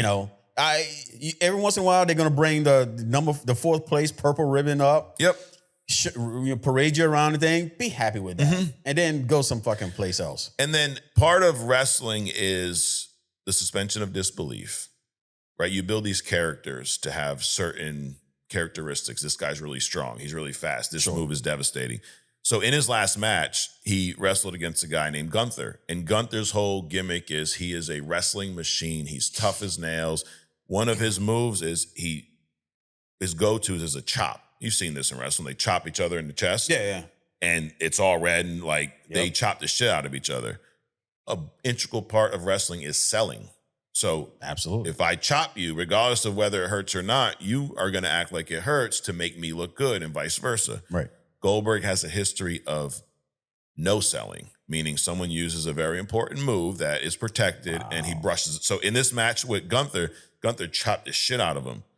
You know what he did? He laughed to prove I'm big. And later came out and apologized for it. Because you're making, not only are they giving you this send-off, right? They're showcasing you. They're giving you this match with a guy who's carrying you, by the way, because he's a much better wrestler. You're going to laugh at one of his moves that he uses to basically, in his offense every match. It hurts everyone else, but not you, Mr. Important Goldberg. So wait a minute. It kind of sounds like Goldberg is sunsetting as a dick. Yes, he is an ABC, Adrian. Wow. He's an asshole being a cunt. So that's my question this week. After I explained all, now it's very biased because I just gave you my take. Do you think Goldberg should shut the fuck up? Yeah, I think he should have shut the fuck up a long time ago.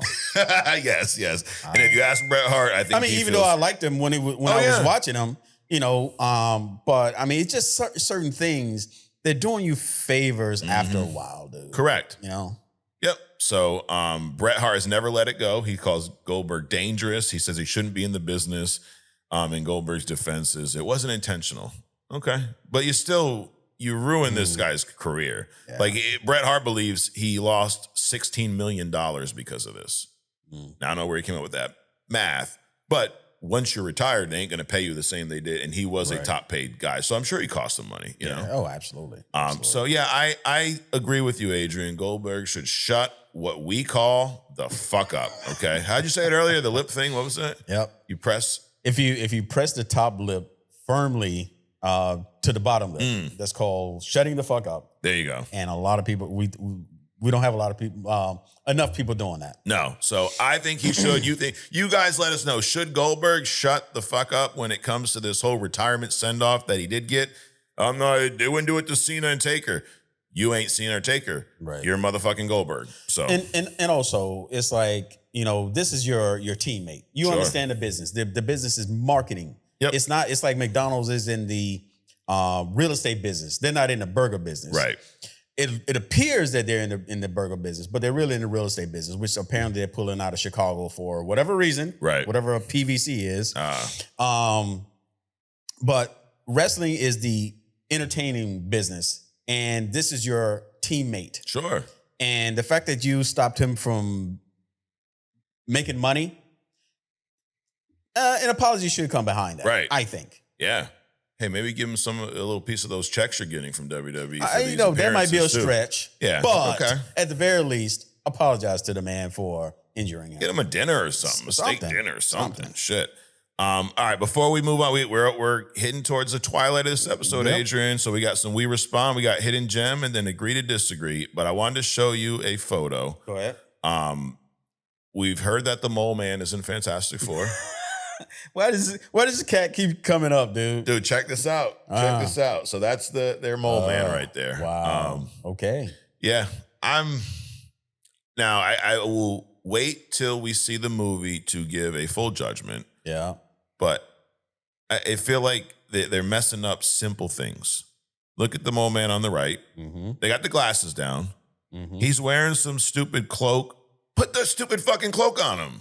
Exactly. You know, like, you go let's get a windbreaker jacket. And how many dudes do we see like that walking down a street normally with that same shit on? But those weird glasses. Like, right. I mean, you got the Fantastic Four in comic accurate costumes. I mean, what's that in those mob movies where De Niro's, older when them big ass, thick ass, black. Yep. I mean, it's the same shit, just a different color. Correct. Like, so the guy who lives underground and controls moles, you want to ground his costume? You want to make it a little more, street worthy? Like, put the fucking cloak on and make him look comic accurate. I mean, he's the king of moles. Right. I mean, he's already nothing. Sure. At least give him the cape. God, unbelievable. All right. I'm watching The Peacemaker, Adrian. Yeah. As I pull up some comments here. Peacemaker, John Cena. Now, John Cena and The Rock have a lot of parallels. They both started in wrestling. Yes. They both are into acting. Yep. They both are in the Fast and Furious franchise. Mm-hmm. They both are in comic book movies. Yeah. They both are probably not Oscar-winning actors. Is that a fair statement? I mean, today, from an acting ability. So they have not won an Oscar today. Okay. But that doesn't make them not Oscar earning worthy. Okay. Because you never know what happens in the future, right? But they're not probably the first names that come to mind when you think about no, they're not. Like the Al Pacinos and the De Niros of the world. Correct. It's not like Al Pacino, Dwayne Johnson. It doesn't just roll off the lips. No. So, but I was thinking, and my wife actually asked me this, who's a better actor of the two? The Rock or John Cena? Rock. Think so? Yeah. You said that quick, too. I think he has... Actually, so John Cena just came out with the British guy, the black British guy that played... Idris Elba? Idris Elba. Yes, yep. They came out... It's actually a pretty good movie. Okay. The Statesman or something like that. Yes. It's actually pretty good. It's a good amount of comedy, but some action and some shit like that. So John Cena is showing range to me. Okay. And the only reason I say The Rock is because The Rock, I've seen him with more range than Cena. You have. Most of Cena's stuff has been serious. Yep. I mean, and he's the funny guy. He's going into it now with the with the fucking eagle. Oh yeah, Eagly, Peacemaker.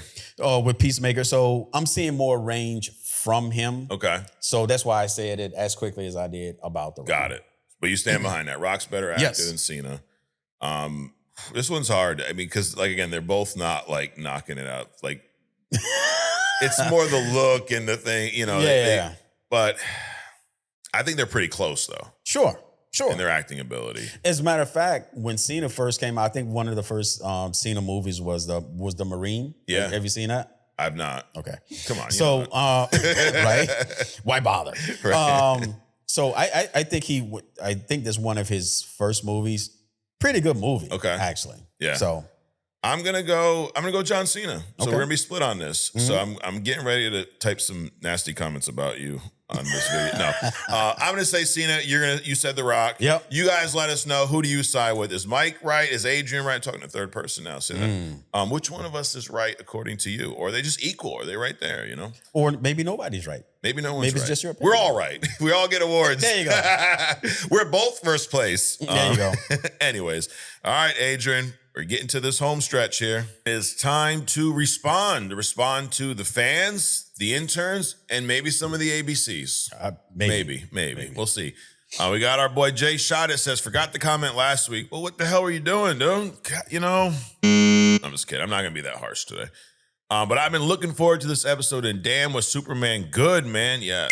With it being as good as it is, I can't even fathom how good Batman's going to be. He should be throwing fucking hands with monsters. I can't wait to see. In one of the best comic book movies I've seen in a while. And it's finally safe to say DC is back. Terrific hidden gem, Adrian, as he stole the show in the film. Yeah, so if you did not watch last week, hidden gem was Mr. Terrific. And it was terrific. Hidden gem suggestions. Battle Beast from Invincible. He says, I will keep commenting this and die on this hill.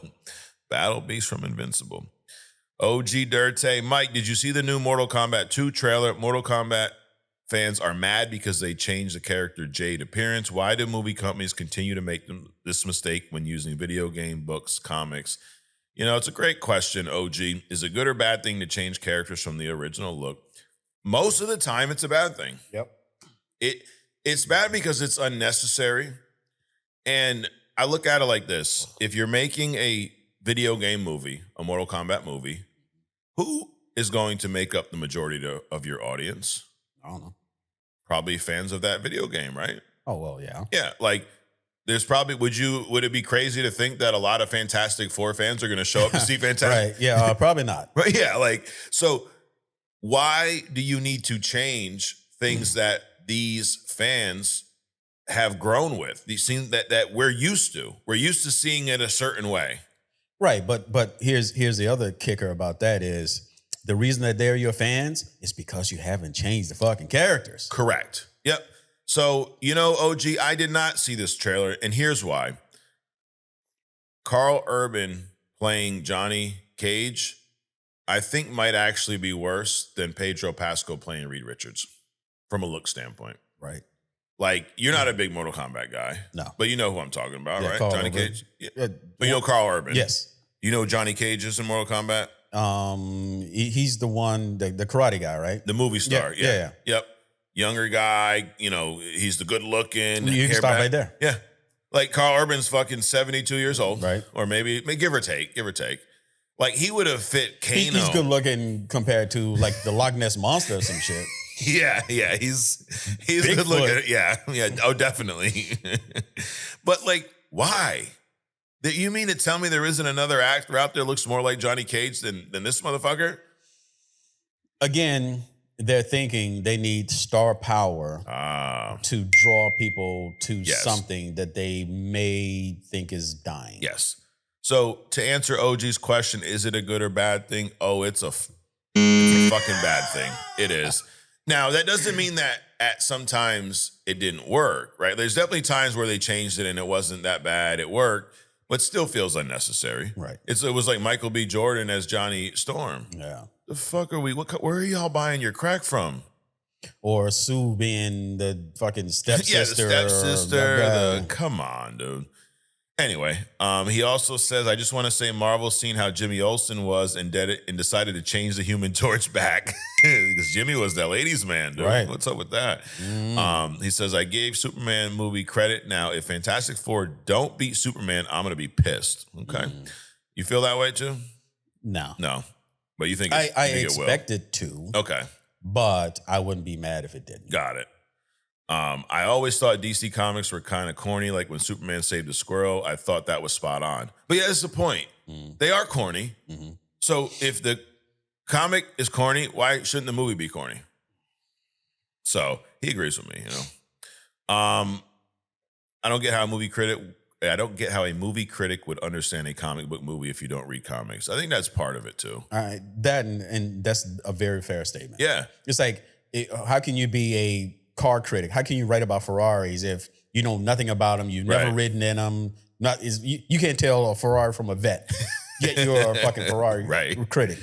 Yep. So now I agree with that. He says, Mike, did you see Marvel Rivals Summer Skins? You got to check it out if you don't see it. People are actually complaining because they're showing a little skin. I think they're awesome. Yo, Marvel Rivals skins are for the Gooners, Adrian.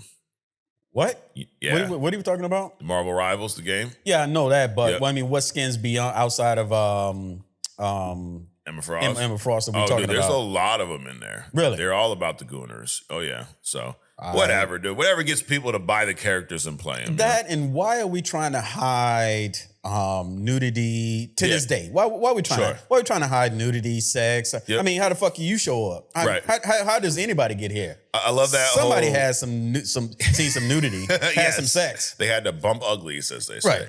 Right. There's like this trend going around. It was a few weeks ago on TikTok. It's beach season. And people are like, wait a minute, what season? Beach season. Oh, beach. Got it. Yes. Got it. And they're like, you shouldn't wear a thong bathing suit because there's kids at the beach. Okay. Do you think the kids notice someone's fucking thong? No. No, I don't think they do. Right. Also, if you don't like it, don't look. Listen, or don't put your church next to the beach. That too. But like, it bothers the kids. Fuck, bro, my kids ain't looking at nobody at the beach. They're in the fucking, hey, look at me. They're swimming. They're making fucking sandcastles. They fucking bothering me. That's what they do. Exactly. You mad at it. Then don't look, motherfucker. Anyways. Interrupting my beach watching. Seriously. Fucking kids. Unbelievable. Shit. All right. And then he says, another hidden gem request. Red Ghost, since he got cut out of the new Fantastic Four movie or Marvel Comics. AWOB. Yes, AWOB. Another week, another banger. Maple Grove, what's up, fellas? AWOB. He gets it. Just got back from Superman, and man, it was awesome. 7 out of 10 for me. I brought my friend who isn't really a Superman fan, but now he is after that. I can say that about myself. I am more of a Superman fan than I was a couple weeks ago. Okay. John Bonvon had to skip a lot of this episode because I haven't seen Superman yet. Well, what the fuck are you doing with yourself? But hey, when you do, let us know what you think. But do you still have the image? Yes, I do. All right, Adrian, I got to show you something. I fucked up. So we have a handful of nicknames around here, right? Just a handful? There's a few. We have one specifically called Silver Fox and the Unaliver. Yeah. Our boy John Bonvon made us a little art piece here, Adrian. Oh boy. Yeah. Oh yeah, oh boy is right. So let's here it is, Adrian. That's actually pretty cool. Right? That's Silver actually Fox pretty cool. and the Unalive. Actually, what I'm gonna do is bring it down a little bit. Look at that. Silver Fox and the Unaliver, dude. What do you think? I look fucking awesome. Yeah, you do. Yeah. I kind of got the shit under the stick a little bit. The head's a little big. Yeah, you kind of got the shit in there. The head's a little big, but I mean, still, the rendition is fucking awesome. Dude. Yeah, I like your costume. I like that logo, too. Yeah. That's a good Silver Fox logo. Like, if you were a superhero, would you wear something like that? No. But, no, it's cool. Okay. It's cool. I got kind of like a little, Temu version of Punisher going on there. No, we'll probably add like some giant fox ears, like Batman's cowl and shit. Okay. No, not at all. No, but that likeness is cool. Yeah, that's what's crazy is how they did get your likeness good in there. Right. Though. Look at that. So. Better than these pop fucking vinyl people did. At least he's not falling over. Exactly. So. Well, that movie's coming soon. Cool. October of 2020, never. Or who knows? Maybe someday. We get big enough on Only Comics, they might scoop us up, and that's what we're not going to want it to be sponsored for the podcast. We're going to want a movie. We're going to play ourselves. You know what? We can just skip the movie. By now, we just need the royalties. Just pay us. Don't even make it. Yep. All right. Mark Wingduck says, "Hey, Mike and Adrian, AWOB.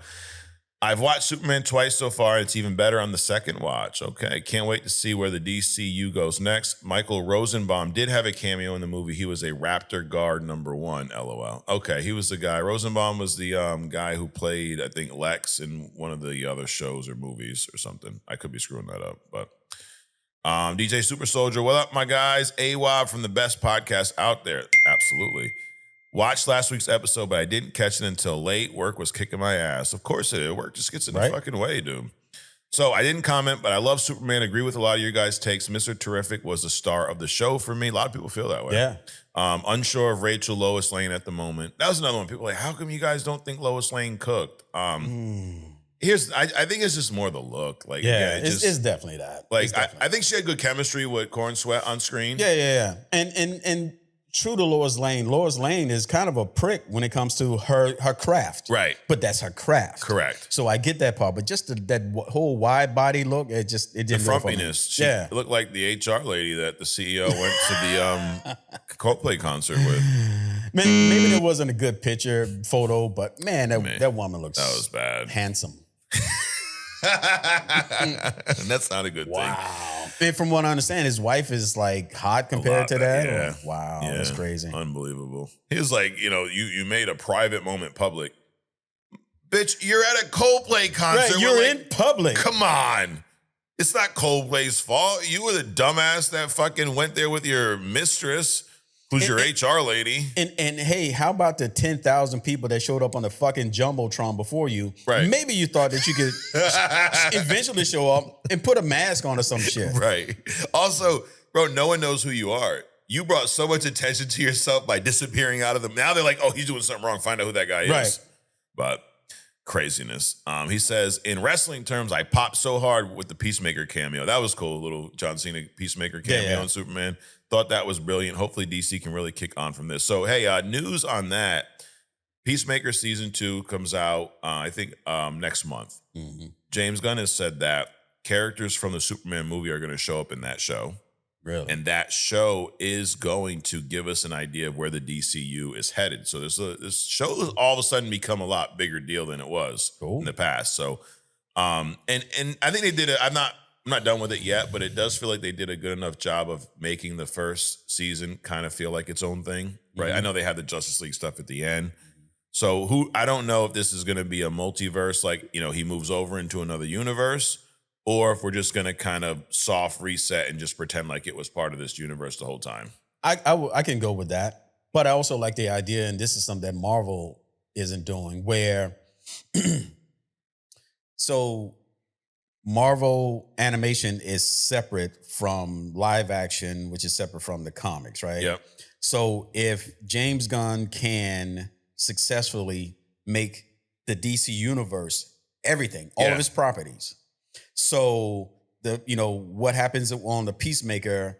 So say like something that happens in the movies is there's a portion of it that shows up in Peacemaker, which shows up in a comic that might come out in December, which shows up in the movie. You know what I'm saying? Yeah. They all kind of like cameo in each other, and we're seeing as some platforms, of that now. right? That'd be cool. Well, Creature Commandos, you had Rick Flag Sr. in there. Yep. He also was in Superman. No, but I mean literally a piece, not just the characters. Yeah. But literally something that continues. You know how like the Arrowverse and the WandaVerse and all that WandaVision and shit? Yep. Like different things happen in different things. In order to understand what happened over here, you got to look at this over here. If he does that with all the properties, that'd be cool. Absolutely.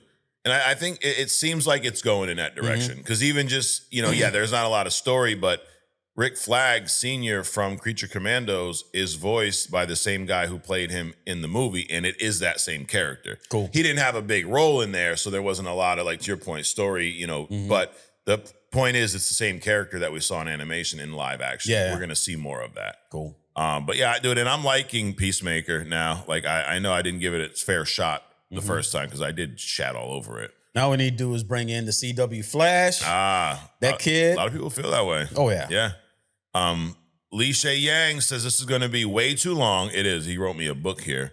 But here's the soundbite. I think Superman was a decent movie in general, but a pretty shit Superman movie. I give it 6.5 out of 10. Okay. I love that you guys loved the movie. Well, I don't know. Adrian loved it. He liked it. I loved it.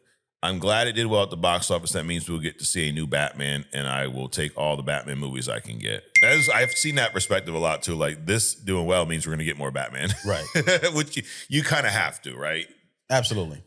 Pure Venom, yo, Mike, Adrian, AWOP. Hey, I don't comment all the time, but I live by your motto. You ain't got nothing good to say. Just keep it moving. There you go. There you go. On another note, I agree all the reviewers and early reviews don't mean shit to a degree, and I only listen to true comic book nerds when it comes to comic book movies, meaning you guys and a few people in my family. All others fuck off, especially Fox News. All right, we're gonna do 3 more here. Broman Williams, Mike, Adrian, what's up? Usually I watch the whole video before commenting. Today I had to comment before watching because I can't hold it in, bro. Superman was fire. Holy shit. If this is what we're in for DCU, then I'm all in. Great story, unbelievable action. James Gunn cooked with this one. All I'm saying is Fantastic Four better bring it because in my opinion, it's going to be hard to top Superman. I agree with that. Yeah. Also, I have been waiting to ask Adrian after finally see it, does he still hate Krypto? P.S. I love Krypto. You still hate Krypto, Adrian? I do not hate Krypto. Now that it makes sense where he came from. Okay. And I understand that, this version of Krypto was made after James Dunn's dog, just a bleached version, blah, blah, blah, blah, blah. It's just, so Krypto and Supergirl,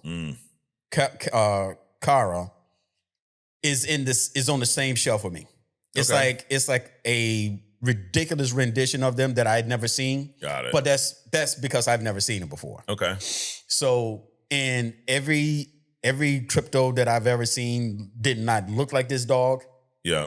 So they made him not only some other dog, but like stupid. Mm-hmm. They made him, matter of fact, it's almost like they made him the Deadpool dog. It was that bad in my mind. Okay. Right? But at the end, it made sense when Kara shows up, drunk, all this falling all over the place, the dog jumping all on her, so on and so forth. So I no longer hate Krypto. Look at that. I'm actually kind of looking forward to seeing him. I mean, it's like you see stupid shit. It's like, oh my God, you go to the mall, sit down with your ice cream, say, oh, look at them stupid people. It's kind of like that. Okay. So, I'm cool with it. So you're almost looking forward to seeing him again? Almost. Almost, okay. Now, what about seeing him in Supergirl, Women of Tomorrow, in a year? At this point, you cannot go back to the old Krypto. Yes. You cannot. Okay. So at this point, regardless of how I felt about him before, I have zero interest in seeing the original Krypto. Okay. So we're gonna ride it with this one. We'll ride it with this out. One. Yep. Okay. Are you at all interested in Supergirl, Women of Tomorrow? Sure. You are? Sure. Okay, I'm interested in seeing this version because I've never seen it before. Yeah. It might be more interesting than the regular Supergirl. There you have because it. the regular Supergirl is just conflicted. Yeah. Again, she's from a technological metropolis and she basically dumbs down being on Earth. Okay. So... And I'm going to read this comic, and from what all the experts out there that were mad that I'm not an expert, were telling me that reading this comic will make that version of Supergirl make a lot more sense as to why they're doing that, and they are using this as an influence. So wait a minute, what is it called again? Woman of Tomorrow. Can we get that in the comic book shop? Oh, absolutely. Yep. I'm going to look up some copies. I think that may be, I'm a little preview here. It may be our comic of the month next month. So I'll get some copies. We dig into it, and we'll give our thoughts. All right. Sounds good. There you have it. So there you go. Guys, don't jump the gun. We do this show off the cuff, That's right? it. Because they were like, how could he not like the dog? How could he Bro, why are you so fucking worried about me liking the dog? I just asked him on the spot what he thought. And he, fuck, relax. Anyways, so we're all for it, dude. Supergirl, Krypto, bring him on. All right, last comment. Well, hold on. If you didn't like the fact that I didn't like Krypto initially, you're also going to hate the fact that I didn't adopt a dog either after the movie. Damn. All right. No cribs for the dogs. No. That's a t-shirt. That's it, dude. No. Why do people put dogs in cribs, man? That's what I want to know. Who the fuck knows, dude? All right. Real quick, Sons of Sekhmet says, all hail Mephisto, great long-term villain. I agree with that. That dude Pablo punching Hitler has always been a moral right. Some people just didn't realize it at the time. I agree with that. Captain Canada AWOP, Superman was pretty good. Just came back from watching it. Probably give it close to an 8.7. Hope did a great job. Yeah, absolutely. Look forward to the DCU. Fun fact, the reporter on TV is Christopher Reeve's son, who is actually a TV personality in real life. That's cool. That's cool. Wait a minute, who? The TV reporter in the movie is actually Christopher Reeve's son. Oh, really? Yeah. Yep. Okay. And then nice homage. Yeah, dude. Not bad. A little throwback, I think I used that word properly. C. Shees said, week 3 of asking for Larfleeze hidden gem. Well, it's week 4 too, because that's not the hidden gem today. What? Larfleeze, this guy's been asking for it every week. What the fuck's a Larfleeze? He's fucking glazing Larfleeze is what's happening here. So hey, I mean, listen, we apprecied all the comment support, but we fucking spell it so I can make sure I get it right. LARFLEEZ, I believe. LARFLEEZ. FLEEZ. I lost the comment here, but that's close enough. Larfleet. Yeah. Also, we're not guaranteed to do every hidden gem. Exactly. We only got one show a week, so I am curious now what the fuck. Now you're curious, yeah. Fucking Larfleets. He said it like week 2, week 3, like, almost like we have to. Like, oh, stop what we're doing, do it now. But anyways, we appreciate you, dude. So, speaking of hidden gem, Adrian, that's where we are right now. Is Larfleets the hidden gem? No. No. Okay. No. Larfleets, whatever that is not. Who's the hidden gem? All right. Or should I say, what is the hidden gem? Okay. So we've done a lot of different types of hidden gems. And I think this is one thing that's unique about Only Comics, right? Yes. Most people, if they have a hidden gem at all, they will talk solely about the characters. And most of them even will skew their hidden gem to the superheroes and not the villains themselves. Well, we've talked about not only superheroes, supervillains, we've also talked about towns. Yes. Right? Gotham City. We've talked about technology. We talked about weapons. We've talked about a whole bunch of things. Well, this week, in the spirit of Fantastic Four, we are going to talk about a building. Oh, shit. Now, they always say when you spend your money on yourself, the 2 things that you should spend the most money on is your shoes and your bed. Okay. Because you're going to spend the most time in those. Yeah. Right? Oh, yeah. So, getting naughty with it, Adrian. I know, I'm just saying. Oh, you mean like sleeping? Oh, okay. Yeah, sleeping. Got it. Sleeping. So when you talk about buildings, you're going to spend a lot, especially your home, right? You're going to spend a lot of time in your home. So this week, in the spirit of the Fantastic Four, we're going to talk about the Baxter Building. Oh, snap. All right. So the Baxter Building is, as we all know, Reed Richards, the Richards family home. It was originally a 35-story building, right? With the top 5 floors being dedicated for the Fantastic Four. So now what happened was, like in the 80s or whatever, John Byrne came in, and in one of his episodes, he actually destroyed the Baxter Building. And it was like, well, why did you do that? He was like, well, in the 1960s, a 35-story building was cool, but in the 80s, not so much. Okay. So they made it a little taller. I think it was ended up being like a 50-story building. Yeah. But still, like the top 5 floors belong to the Fantastic Four. So they're not occupying the whole building. No, top not at 5 all. floors. Now, it's an interesting thing about that too, and I'll get to that later. Okay. But so 35 stories originally in Manhattan. Located on the 42nd Street and Madison Avenue in New York, built in 1949 by Leland Baxter Paper Company, obviously as a high-rise industrial site to accommodate pulp being paper, recycling.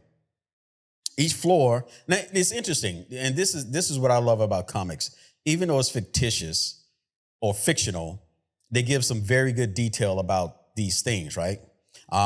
Each floor was a height of 24 feet. And the top 5 floors were purchased outright by Reed.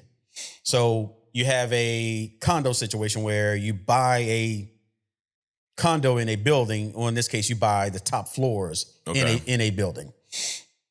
The building's frame construction was the first building at the time to use this K-bracing, which is supposed to be this superstructure. Got it. Which obviously Reed needs for all the shit that he's thrown in it, right?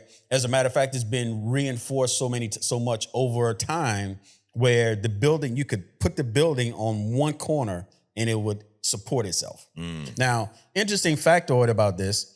So the steel construction shouldn't be able to collapse on its own weight. But so remember in Superman, we were talking about like how the fuck does Superman hold up a building that's falling over? Because it's not designed to withstand that kind of pressure in a single point. So literally, when Superman is keeping that building off the car, whatever his hands are on should stay intact. Everything else should fall down, right? Sure. Well, I learned a new term. It's called tactile telekinesis. Okay. Right? Which is when someone like the Gladiator moves a building, picks up a building. When Superman picks up a super tanker in the middle and it does a snap in half, tactile telekinesis. they are emitting something that keeps the structure that they're holding in place so it doesn't crumble. It was more than what meets the eye, is what you're saying. Absolutely. It's like like when we think about Silver Surfer, last thing we think about is his healing factor, right? So this is one of those things that I'm not saying that everybody has that, but the assumption is, and it's cool that they at least have a name for it to explain some of this shit. So you would think Superman has that then? I would think, yes. Based off of what we just saw. Correct. Okay. Correct. So tactile telekinesis. So Reed has applied for all these different building things because of all the shit that he's put in it. And what has he put in there, you say? Let's go to 2. Oh, you know what? Yeah, go to macro 2. Macro 2? Yeah, why not? We'll switch it up on you a little bit. All right, what do we got here? All right. So this is the top, looks like 3 floors. Yep. Now, look at all the stuff that he has in here. So we have obviously they got four modes of transportation, flight transportation. Okay. Now we think about the Fantastic Car, but a lot of people don't see the Pogo plane, which is a mini orbiter. The Fantastic Helicopter, I'm sure they use that for more official stuff. Sure. They got the Fantastic Car, which we've seen versions of in the live action Fantastic Four, and we are going to see a version. The new one looks pretty awesome. Yeah, the new one looks pretty awesome. Yep. And then we have this long-range passenger missile or a rocket. Okay. Now, he had to build special. So there's a dampening floor between the top 5 floors and the rest of the building. Okay. So that all of that stuff, the movement, the sound, all that shit is suppressed from the people below. Also, the entire the top 5 floors are hermetically sealed. Hermetically sealed means that no air goes in or out. It has to produce its own atmosphere, which it does. Shit. So a lot of this stuff going on. So it's called so you got this buffing zone. Yeah.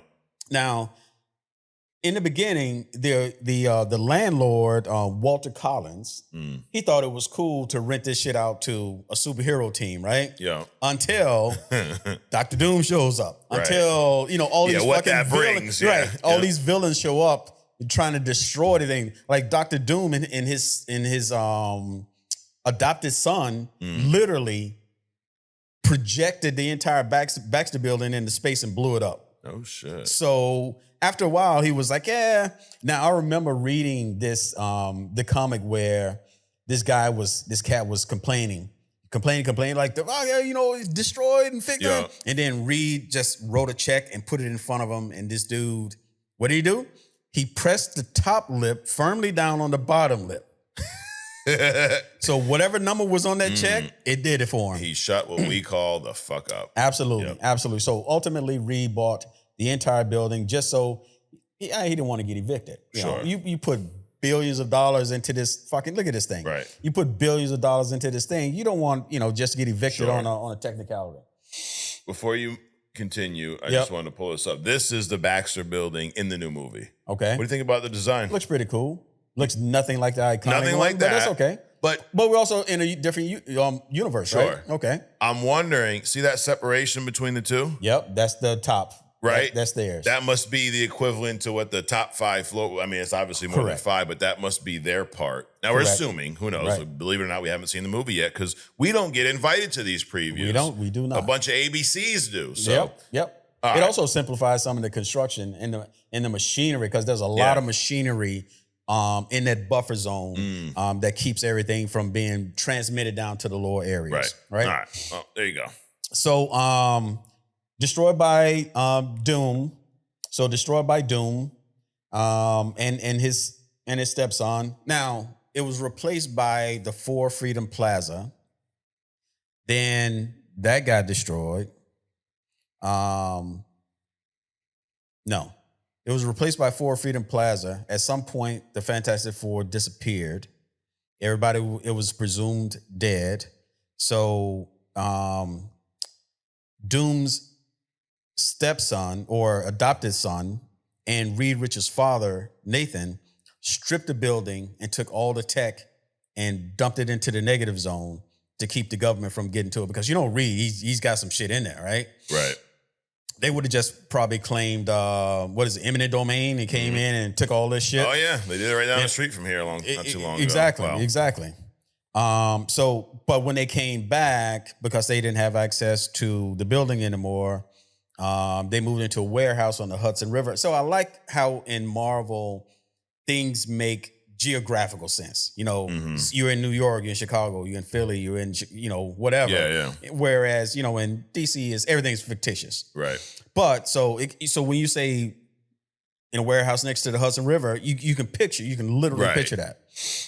Yeah, you don't know if Metropolis is next to Gotham or not. Sometimes it is. Sometimes it's across the river, like in Snyder's universe. It's right there. Oh, look, there's Gotham. If the sun is out, but there's a cloud. Yes. So, it only covers Gotham. Exactly.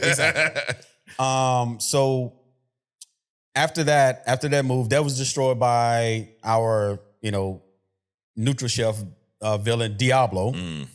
So then they received a new building. So this cat, Noah Baxter, he was Reed's former professor.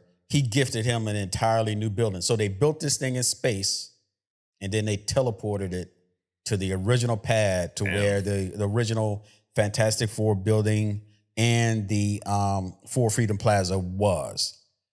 Then guess what happens? It gets destroyed again. Of course it does. And then the next rebuild, Reed's like, you know what, fuck it. I'm just going to teleport it into future, and so that nobody can touch it. And so that was the fate of the Baxter building. Now, by this time, the Fantastic Four is disbanded. Reed and Sue off doing whatever they do. Johnny's this political person. Ben's somewhere else, with the Thunderbolts or some shit. Yeah. But the point is that the Baxter building was not only their home, but it was Reed's lab. It was the target for multiple villains that did multiple things for it. There had been multiple Baxter buildings. Even the fucking writer renovated the Baxter building because he took a comic, destroyed the building, and then rebuilt it, taller than it was before. So it's a pretty cool thing along the lines of structures within comics. And then so with that, I went along to what are the other structures that when people probably don't even think about in comics that are also just as equally important, right? So you got the Wayne Manor or the Batcave, right? The Avengers Mansion, the X Mansion, Dr. Doom's Castle in Latveria, Titan's Tower, the Hellfire's Club, the Fortress of Solitude, which you just saw in Superman, a different variant of it, but still. Yeah. The Justice League Satellite Watchtower, the Shield Helicarrier, the Sanctum Sanctorium, which is Strange's thing in New York. Yep. And the Legion of Superheroes, their hall. Now, Hall of Justice. The Hall of Justice. So that one probably was the most technologically advanced because first of all, it's in the future, built by Brainiac 5. The Hall of Justices? Yeah, right. Yeah. Well, whatever they called it, I forget what they called it, but that Legion of Superheroes, the one where Kara went because she didn't want to deal with the Earthlings. Got it. So, but anyway, there you have it. The Baxter building. I thought it was fitting to talk about it with the upcoming Fantastic Four. But it's also interesting. Again, when people look at comics, they look at the character. They don't look at the supporting actresses or actors, by the way.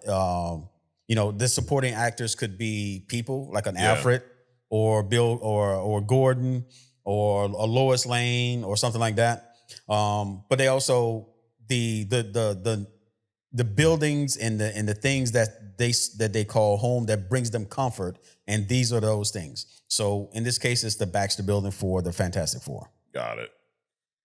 Well, another great hidden gem, Adrian.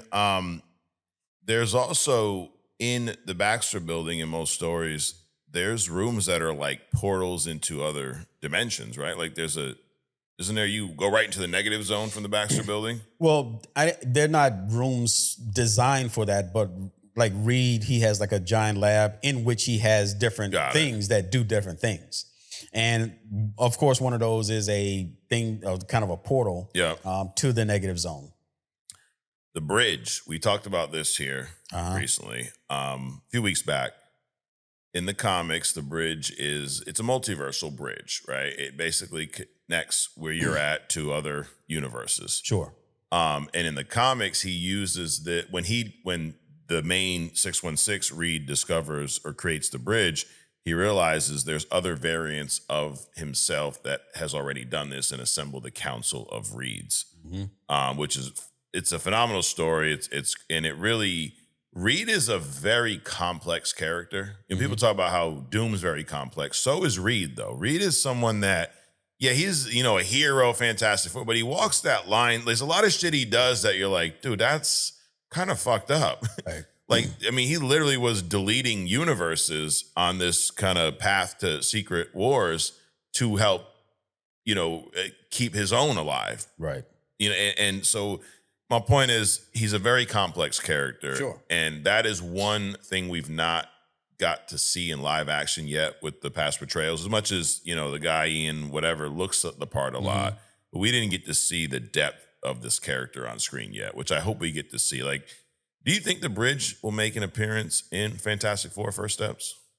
Well, possibly. First you got to get across. I'm assuming that what we saw as a prequel in what was the other movie? The Thunderbolts. Them crossing a multiverse. So, that's a chasm to cross, number one. Mm-hmm. So will the bridge show up? Possibly. Yeah, they have to get to the other universe somehow, right? Now, there's other ways for multiversal travel. Yeah, but isn't the bridge stationary? Yes. So they can't fly through space and throw the bridge in front of them and then go through it and then bring the bridge with them, right? No, it's probably going to be a one shot. Right. Which we're going to hop in this bridge and get the fuck out of here before Galactus devours this Earth. That would be the way, Yeah. He swallows it up like Diddy. Oh, shit. Allegedly. Yes. Anyways, all right, Adrian, we are ready to take this thing home, as they say in show business. Let's do it. Agree to disagree. This is a lesson. Only Comics is an educational program, Adrian. Okay. You know why? Most people can't agree to disagree. They get upset. You're wrong. I hate you. I want you to be unalived because you didn't agree. You didn't like the same fucking color as me or something. It's extreme. But this is where we educate people because we agree on a lot of things. We disagree on a lot of things. Mm-hmm. And we just keep showing up here every week. That's it. We're not upset. We're not sending threats to each other. We're not writing bad words about each other on the internet. Mm-hmm. We just move on because we're adults. And believe it or not, your opinion doesn't impact me and vice versa. Correct. And actually, it allows for better conversations when you don't always agree. Absolutely. So, are you ready to teach the masses, Adrian? Let's do it. Let's do it. Number one, Marvel, stop spoiling Fantastic Four First Steps plot with these unnecessary trailers. Am I supposed to agree or disagree with that? Yeah, I agree or disagree. I agree. Okay. Marvel is going to cook with Fantastic Four First Steps. Agree. This is a prediction. Robert Downey Jr.'s Doom will have a cameo in this movie. Put you on the spot. I want to say I disagree. Okay. We will see the bridge in Fantastic Four First Steps. Possible. Agree. Peacemaker was better than the Suicide Squad. Agree. John Cena is a better actor than The Rock. Disagree. Speaking of wrestling, Bill Goldberg should appreciate the send-off he got and stay the fuck away. Agree. You're lucky you got that. Yeah. Carl Urban as Johnny Cage is just straight up ridiculous. I agree. Unfucking believable. Are you guys casting with blindfolds on? Seriously. You know, you ever get like something in your eye, it's hard to see, everything's blurry. Right. Is that what they're doing? Like what? Why? You see, it's got me a little upset. I see. That one I can't agree to disagree on. If you picked it, it's ridiculous. Moving on. Last one. Dark Knight, Adrian. Everybody glazes this movie. Mm-hmm. but I have a take, as they call it, or an opinion. The Dark Knight is a great movie. It's not perfect. And Bale's Batman is the worst part of that movie. Disagree. Okay. Someone was like, how could it be a worse part if it's a great movie? You could have a worse part of a great movie, right? Like maybe you have another opinion of a worse part, but everything in the movie wasn't perfect. No. I think that movie, and this is, I'll get some backlash here. It's a Joker movie. Heath Ledger carried. It's a phenomenal movie. But as a Batman fan, I didn't feel the Batman wasn't Batmaning in there for me. So I would agree if you would have said great movie and Keith Ledger's Joker was the best part of that. Okay. Movie. I would agree to that. All right, rewind. So Batman, Dark Knight, Heath, you gotta be saying Heath Ledger's Joker was the best part of that movie. Yes. Well, so you know what? Take it out. I don't care. Anyways, Adrian, that's the show this week. It's a lot of fun. Absolutely. As always, and shout out to all the interns out there. So how do you become an intern, you ask? You join the membership because you know what comes next on Wednesday. Other stuff. We got some stuff. We got some octopus we're going to talk about. I even got some stuff. Yeah, I was just intrigued by it. But did you hear about the Annabelle doll? Yes. The handler's dead. Yes. Adrian. So I'm just gonna leave it at that. And I got some stuff on that. So other stuff, $4.99 a month. You get you become an intern.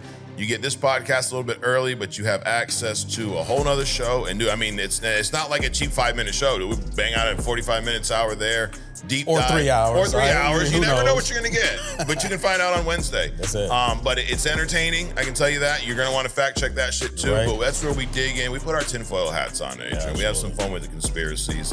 And some wrestling talk, a little bit of everything. So hopefully we'll see you guys there. If not, we'll see you next week right here on Only Comics. Adrian, thanks for coming out. Absolutely. We'll see you next week. Peace.